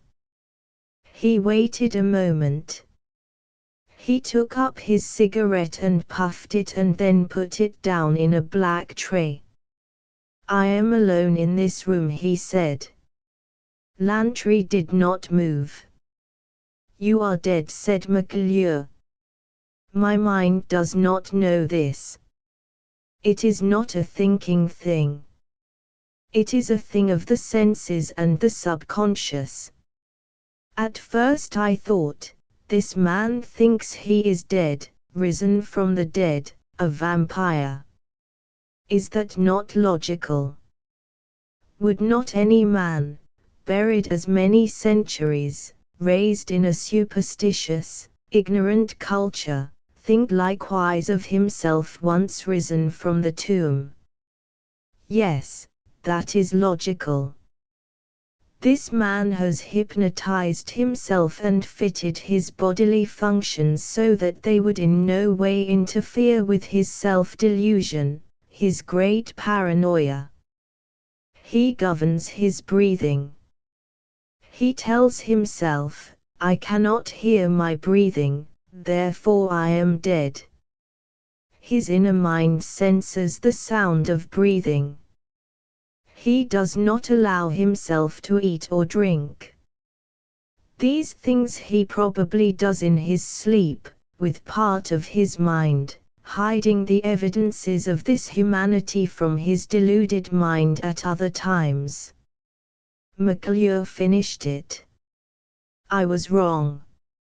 You are not insane. You are not deluding yourself. Nor me. This is all very illogical and, I must admit, almost frightening.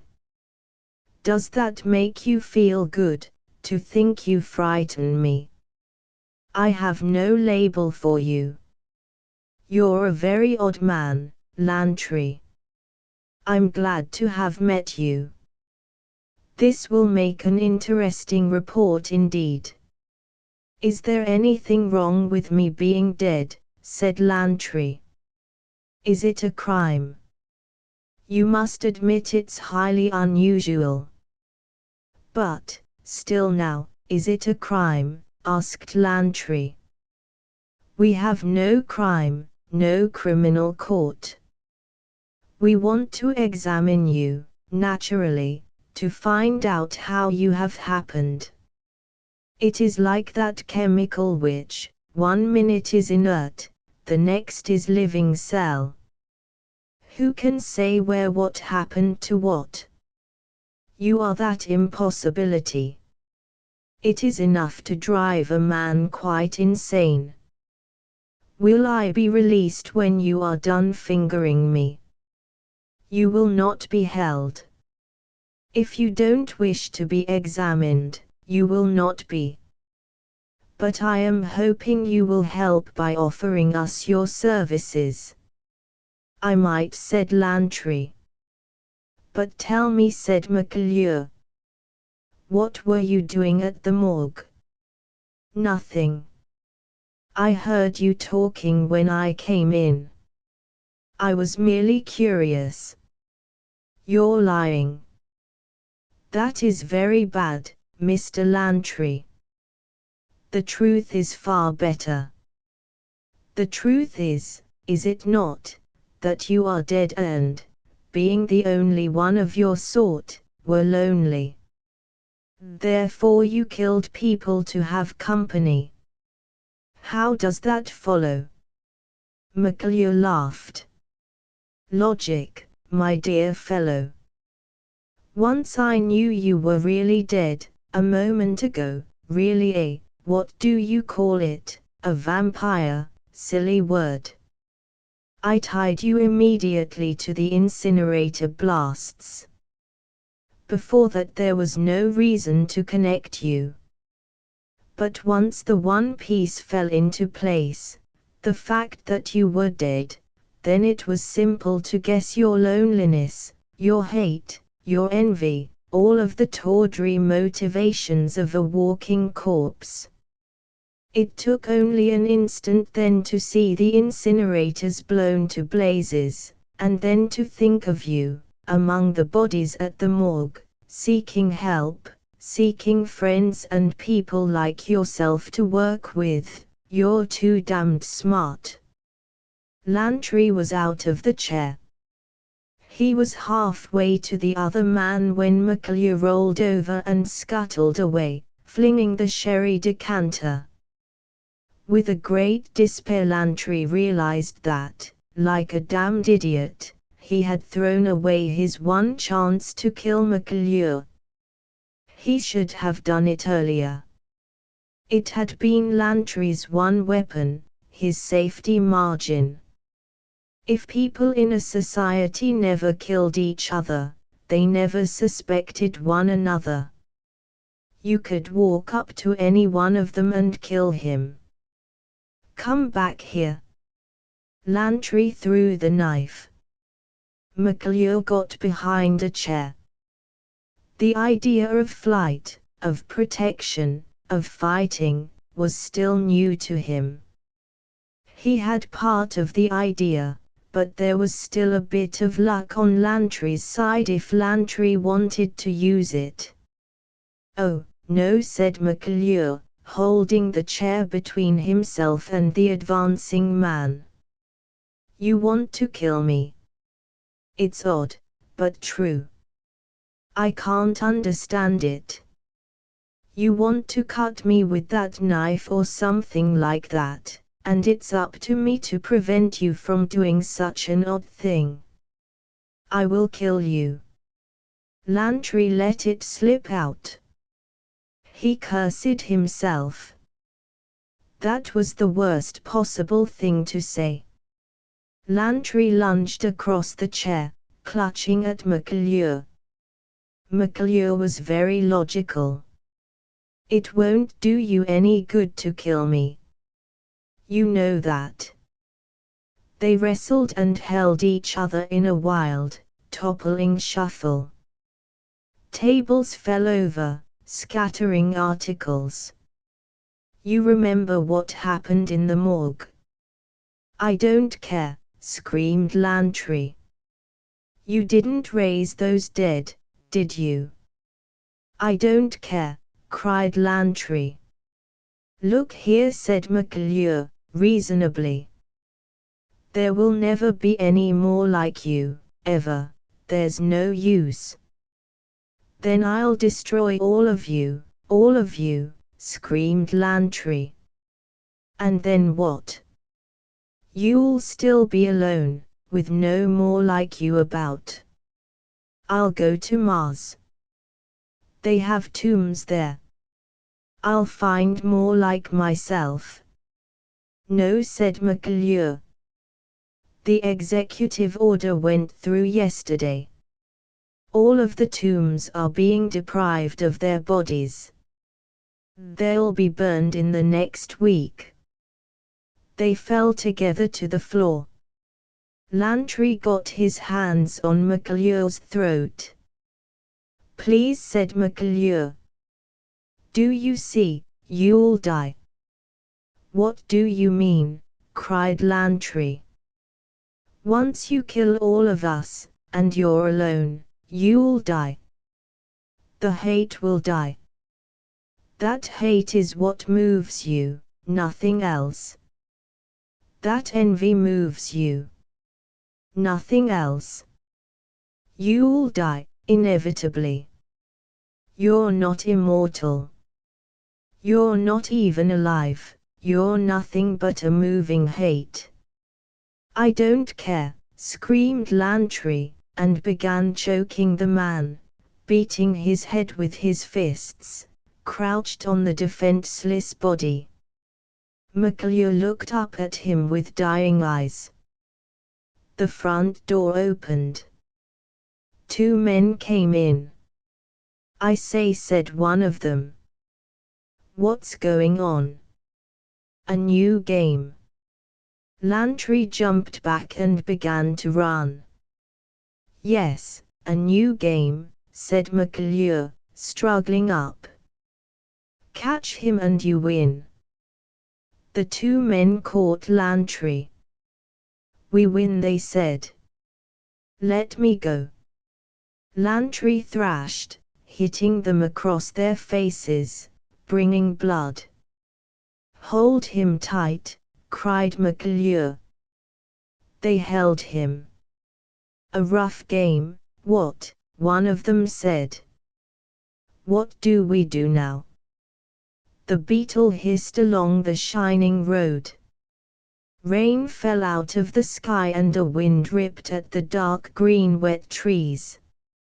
In the beetle, his hands on the half-wheel, McClure was talking. His voice was a susurrant, a whispering, a hypnotic thing. The 2 other men sat in the back seat.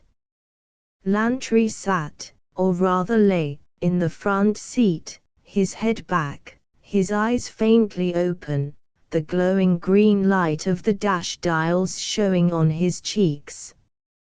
His mouth was relaxed. He did not speak. McClure talked quietly and logically, about life and moving, about death and not moving, about the sun and the great sun incinerator, about the emptied tomb beyond, about hatred and how hate lived and made a clay man live and move, and how illogical it all was, it all was, it all was. One was dead, was dead, was dead, that was all, all. One did not try to be otherwise. The car whispered on the moving road. The rain splattered gently on the windshield. The men in the back seat conversed quietly. Where were they going? To the incinerator, of course. Cigarette smoke moved slowly up on the air, curling and tying into itself in grey loops and spirals. One was dead and must accept it. Lantry did not move.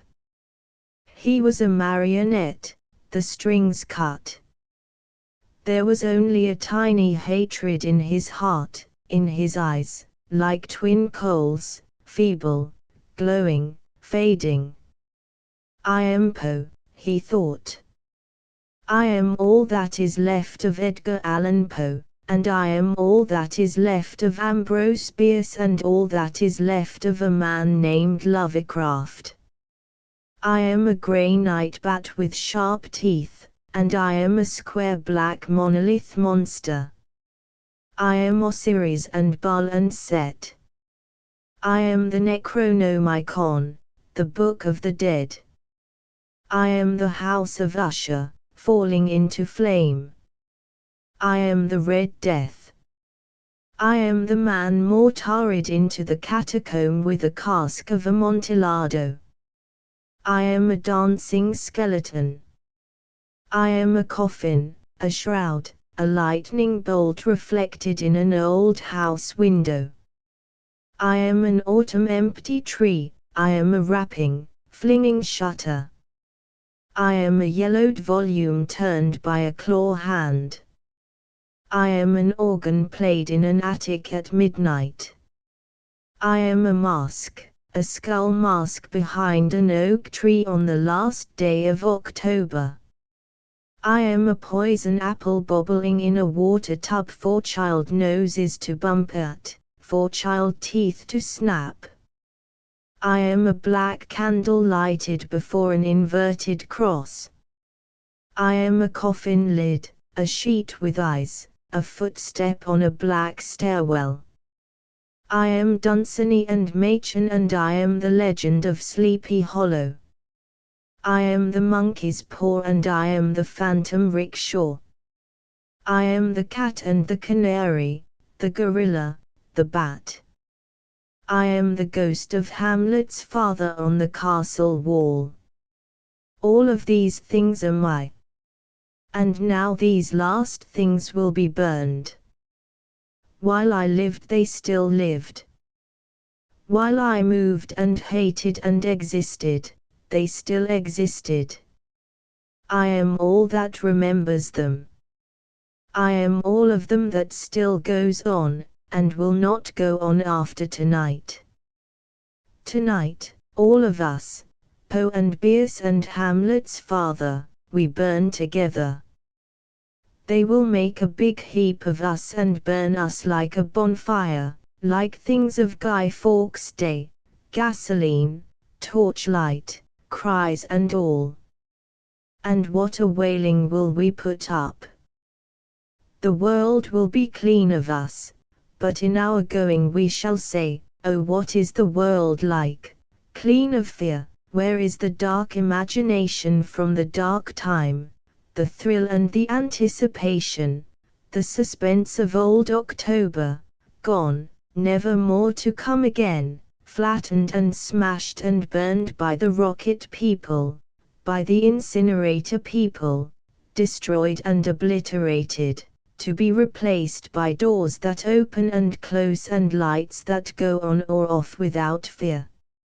If only you could remember how once we lived, what Halloween was to us, and what Poe was, and how we gloried in the dark morbidities.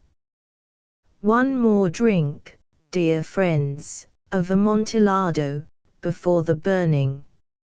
All of this, all, exists but in one last brain on earth.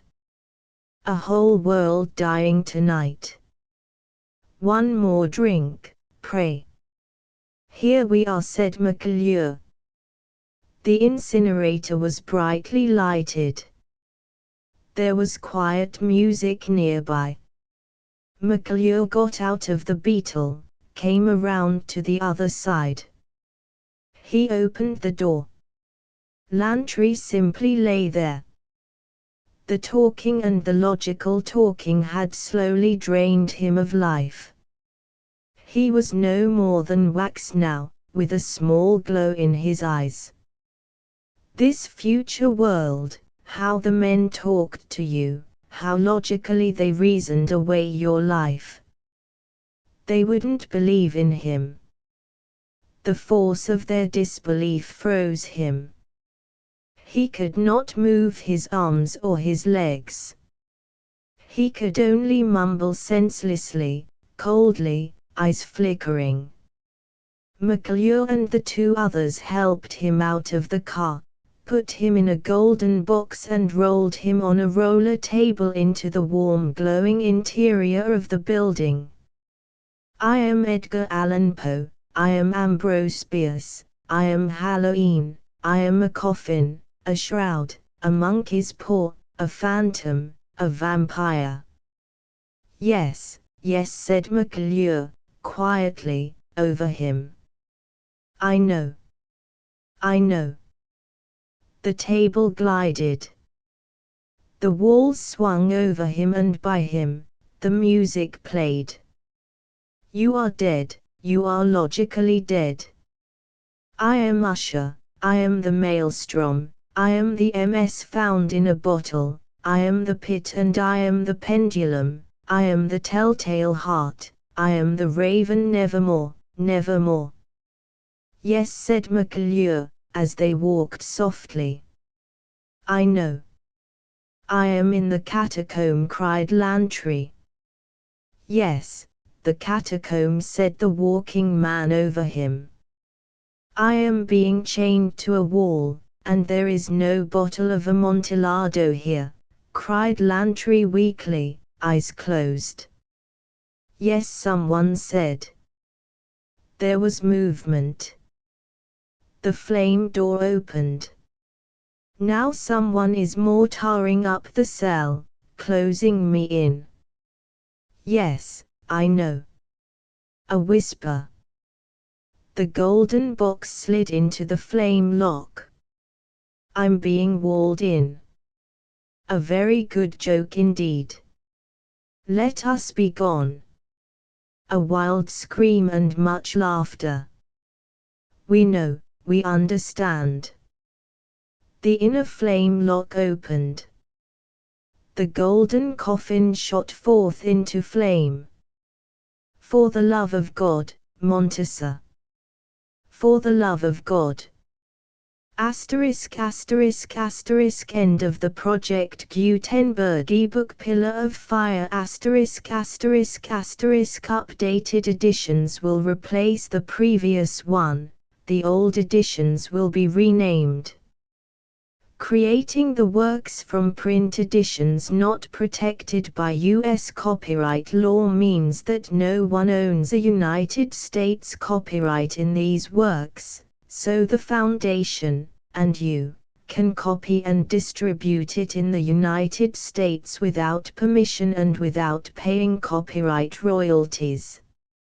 Special rules, set forth in the general terms of use part of this license, apply to copying and distributing Project Gutenberg trademark symbol electronic works to protect the Project Gutenberg trademark symbol concept and trademark. Project Gutenberg is a registered trademark, and may not be used if you charge for an ebook, except by following the terms of the trademark license, including paying royalties for use of the Project Gutenberg trademark. If you do not charge anything for copies of this ebook, complying with the trademark license is very easy. You may use this ebook for nearly any purpose such as creation of derivative works, reports, performances and research. Project Gutenberg ebooks may be modified and printed and given away. You may do practically anything in the United States with ebooks not protected by U.S. copyright law. Redistribution is subject to the trademark license, especially commercial redistribution.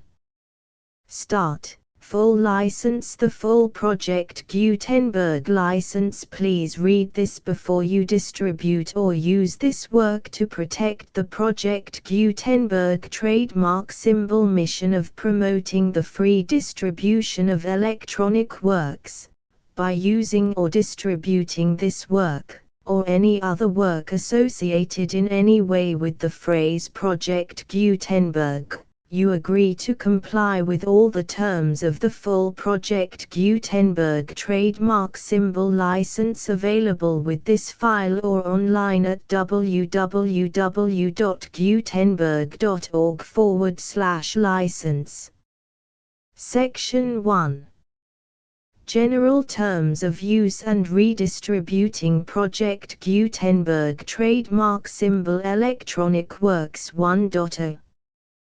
By reading or using any part of this Project Gutenberg trademark symbol electronic work, you indicate that you have read, understand, agree to and accept all the terms of this license and intellectual property, trademark / copyright, agreement.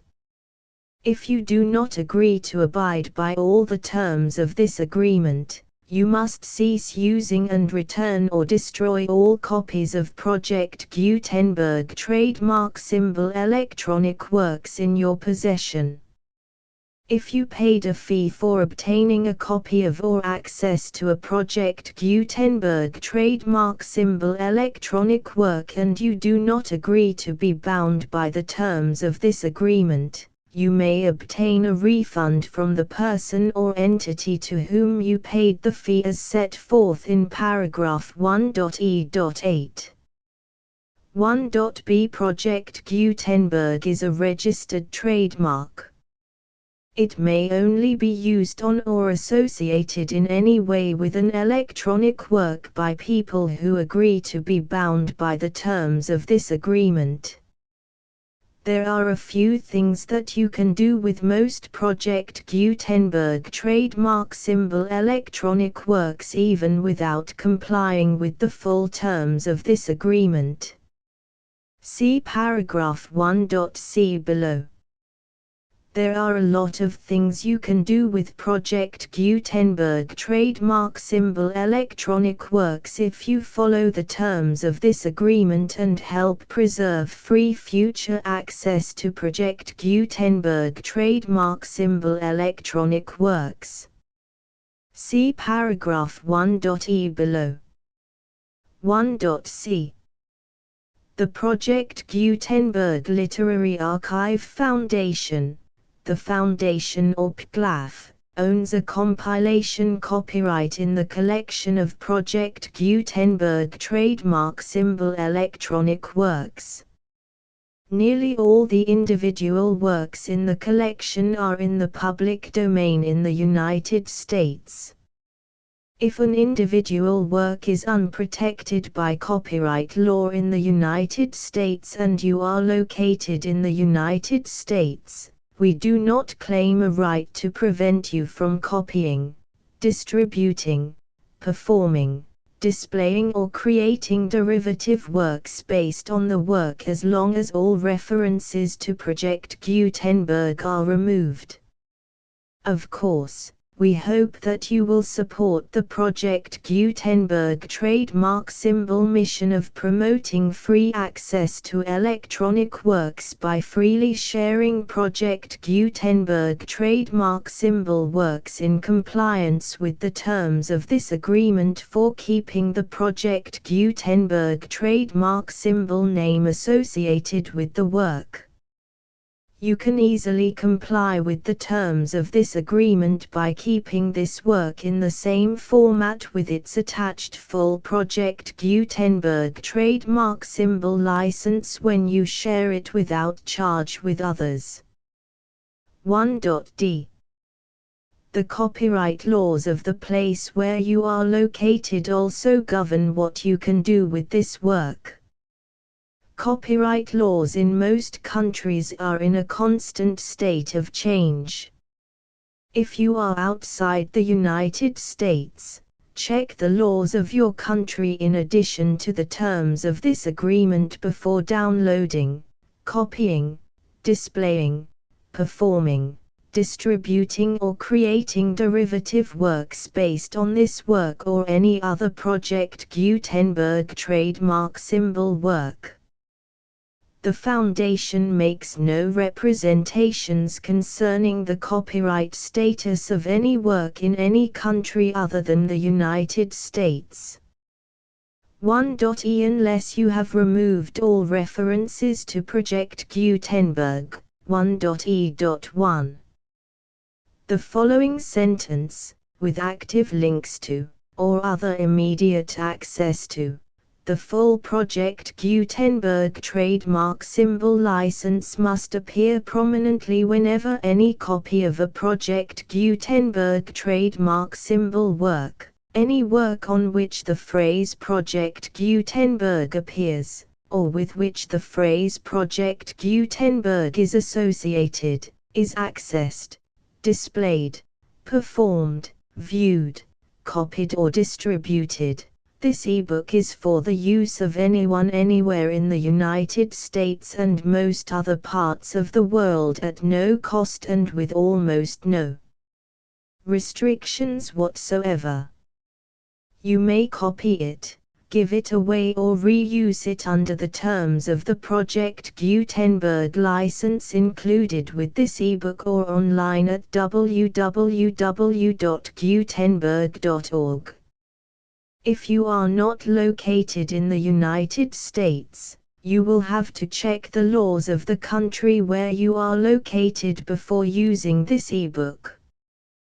1.e.2 If an individual Project Gutenberg trademark symbol electronic work is derived from texts not protected by U.S. copyright law, does not contain a notice indicating that it is posted with permission of the copyright holder, the work can be copied and distributed to anyone in the United States without paying any fees or charges. If you are redistributing or providing access to a work with the phrase Project Gutenberg associated with or appearing on the work, you must comply either with the requirements of paragraphs 1.e.1 through 1.e.7 or obtain permission for the use of the work and the Project Gutenberg trademark symbol trademark as set forth in paragraphs 1.e.8 or 1.e.9. 1.e.3 If an individual Project Gutenberg trademark symbol electronic work is posted with the permission of the copyright holder, your use and distribution must comply with both paragraphs 1.e.1 through 1.e.7 and any additional terms imposed by the copyright holder. Additional terms will be linked to the Project Gutenberg trademark symbol license for all works posted with the permission of the copyright holder found at the beginning of this work. 1.e.4 Do not unlink or detach or remove the full Project Gutenberg trademark symbol license terms from this work, or any files containing a part of this work or any other work associated with Project Gutenberg trademark symbol. 1.e.5 Do not copy, display, perform, distribute or redistribute this electronic work, or any part of this electronic work, without prominently displaying the sentence set forth in paragraph 1.e.1 with active links or immediate access to the full terms of the Project Gutenberg trademark symbol license.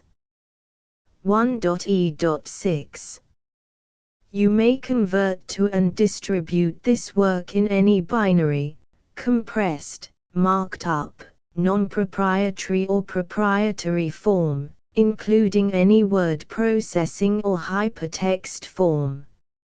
However, if you provide access to or distribute copies of a Project Gutenberg trademark symbol work in a format other than plain vanilla ASCII or other format used in the official version posted on the official Project Gutenberg trademark symbol website, www.gutenberg.org, you must, at no additional cost, fee or expense to the user, provide a copy, a means of exporting a copy, or a means of obtaining a copy upon request, of the work in its original plain vanilla ASCII or other form.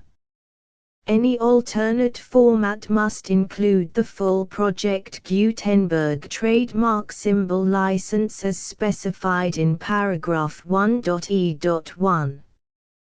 1.e.7 Do not charge a fee for access to, viewing, displaying, performing, copying or distributing any Project Gutenberg trademark symbol works unless you comply with paragraph 1.e.8 or 1.e.9.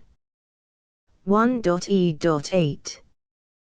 You may charge a reasonable fee for copies of or providing access to or distributing Project Gutenberg trademark symbol electronic works provided that you pay a royalty fee of 20% of the gross profits you derive from the use of Project Gutenberg trademark symbol works calculated using the method you already use to calculate your applicable taxes. The fee is owed to the owner of the Project Gutenberg trademark symbol trademark, but he has agreed to donate royalties under this paragraph to the Project Gutenberg Literary Archive Foundation. Royalty payments must be paid within 60 days following each date on which you prepare, or are legally required to prepare, your periodic tax returns. Royalty payments should be clearly marked as such and sent to the Project Gutenberg Literary Archive Foundation at the address specified in Section 4. Information about donations to the Project Gutenberg Literary Archive Foundation. You provide a full refund of any money paid by a user who notifies you in writing, or by email, within 30 days of receipt that he does not agree to the terms of the full Project Gutenberg trademark symbol license. You must require such a user to return or destroy all copies of the works possessed in a physical medium and discontinue all use of and all access to other copies of Project Gutenberg trademark symbol works. You provide, in accordance with paragraph 1.f.3, a full refund of any money paid for a work or a replacement copy, if a defect in the electronic work is discovered and reported to you within 90 days of receipt of the work. You comply with all other terms of this agreement for free distribution of Project Gutenberg trademark symbol works. 1.e.9. If you wish to charge a fee or distribute a Project Gutenberg trademark symbol electronic work or group of works on different terms than are set forth in this agreement, you must obtain permission in writing from the Project Gutenberg Literary Archive Foundation, the manager of the Project Gutenberg trademark symbol trademark. Contact the Foundation as set forth in Section 3 below. 1.f1.f.1. Project Gutenberg volunteers and employees expend considerable effort to identify, do copyright research on, transcribe and proofread works not protected by U.S. copyright law in creating the Project Gutenberg trademark symbol collection. Despite these efforts, Project Gutenberg trademark symbol electronic works, and the medium on which they may be stored, may contain defects such as, but not limited to, incomplete, inaccurate or corrupt data, transcription errors, a copyright or other intellectual property infringement, a defective or damaged disk or other medium, a computer virus, or computer codes that damage or cannot be read by your equipment. 1.f.2. Limited warranty, disclaimer of damages, except for the right of replacement or refund described in paragraph 1.f.3, the Project Gutenberg Literary Archive Foundation, the owner of the Project Gutenberg trademark symbol trademark, and any other party distributing a Project Gutenberg trademark symbol electronic work under this agreement, disclaim all liability to you for damages, costs and expenses, including legal fees. You agree that you have no remedies for negligence, strict liability, breach of warranty or breach of contract except those provided in paragraph 1.f.3. You agree that the foundation, the trademark owner, and any distributor under this agreement will not be liable to you for actual, direct, indirect, consequential, punitive or incidental damages even if you give notice of the possibility of such damage. 1.f.3. Limited right of replacement or refund. If you discover a defect in this electronic work within 90 days of receiving it, you can receive a refund of the money, if any, you paid for it by sending a written explanation to the person you received the work from. If you received the work on a physical medium, you must return the medium with your written explanation.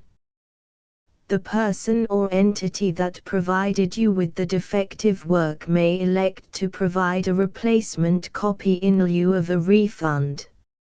If you received the work electronically, the person or entity providing it to you may choose to give you a second opportunity to receive the work electronically in lieu of a refund. If the second copy is also defective, you may demand a refund in writing without further opportunities to fix the problem. 1.f.4. Except for the limited right of replacement or refund set forth in paragraph 1.f.3, this work is provided to you as is, with no other warranties of any kind, express or implied, including but not limited to warranties of merchantability or fitness for any purpose. 1.f.5. Some states do not allow disclaimers of certain implied warranties or the exclusion or limitation of certain types of damages. If any disclaimer or limitation set forth in this agreement violates the law of the state applicable to this agreement, the agreement shall be interpreted to make the maximum disclaimer or limitation permitted by the applicable state law. The invalidity or unenforceability of any provision of this agreement shall not void the remaining provisions. 1.f.6. Indemnity. You agree to indemnify and hold the foundation, the trademark owner, any agent or employee of the foundation, anyone providing copies of Project Gutenberg trademark symbol electronic works in accordance with this agreement, and any volunteers associated with the production, promotion and distribution of Project Gutenberg trademark symbol electronic works, harmless from all liability, costs and expenses, including legal fees, that arise directly or indirectly from any of the following which you do or cause to occur. A. Distribution of this or any Project Gutenberg trademark symbol work. B. Alteration, modification, or additions or deletions to any Project Gutenberg trademark symbol work, and C. Any defect you cause. Section 2. Information about the mission of Project Gutenberg trademark symbol. Project Gutenberg trademark symbol is synonymous with the free distribution of electronic works in formats readable by the widest variety of computers, including obsolete, old, middle-aged and new computers. It exists because of the efforts of hundreds of volunteers and donations from people in all walks of life. Volunteers and financial support to provide volunteers with the assistance they need are critical to reaching Project Gutenberg trademark symbol's goals and ensuring that the Project Gutenberg trademark symbol collection will remain freely available for generations to come. In 2001, the Project Gutenberg Literary Archive Foundation was created to provide a secure and permanent future for Project Gutenberg trademark symbol and future generations. To learn more about the Project Gutenberg Literary Archive Foundation and how your efforts and donations can help, see sections 3 and 4 and the Foundation information page at www.gutenberg.org. Section 3. Information about the Project Gutenberg Literary Archive Foundation. The Project Gutenberg Literary Archive Foundation is a non-profit 501(c)(3) educational corporation organized under the laws of the state of Mississippi and granted tax-exempt status by the Internal Revenue Service. The Foundation's IN or Federal Tax Identification Number is 64-6221541. Contributions to the Project Gutenberg Literary Archive Foundation are tax-deductible to the full extent permitted by U.S. federal laws and your state's laws. The Foundation's business office is located at 809 North 1500 West, Salt Lake City, UT 84116, 801, 596-1887.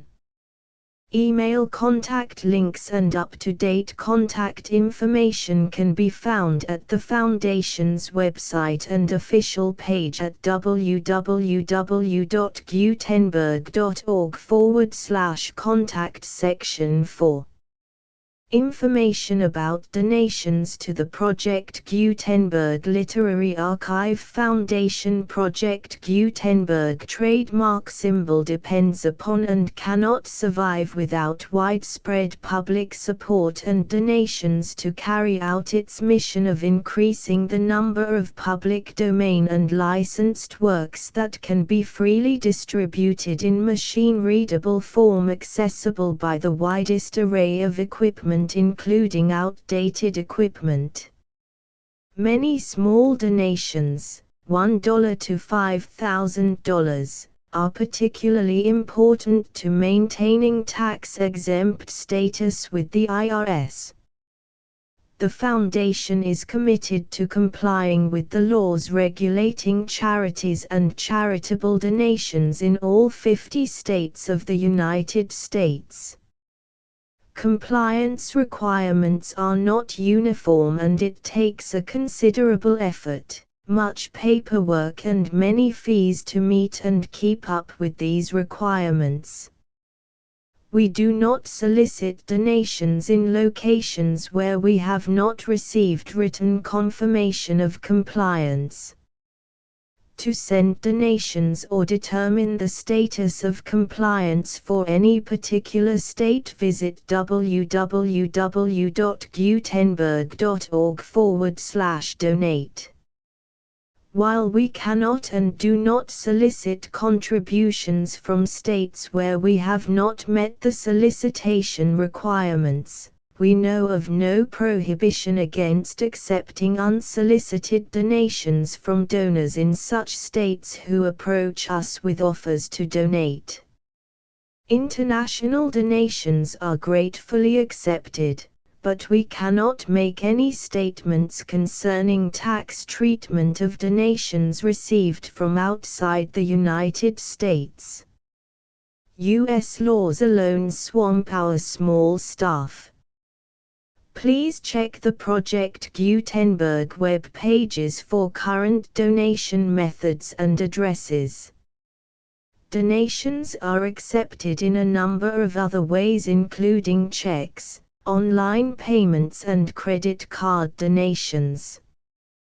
To donate, please visit www.gutenberg.org/donate. Section 5.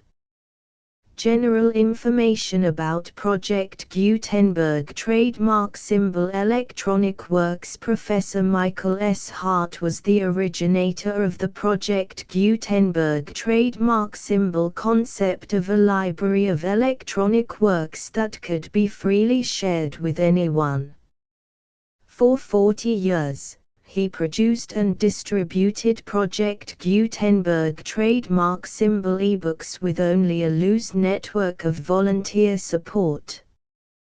Project Gutenberg trademark symbol ebooks are often created from several printed editions, all of which are confirmed as not protected by copyright in the US unless a copyright notice is included.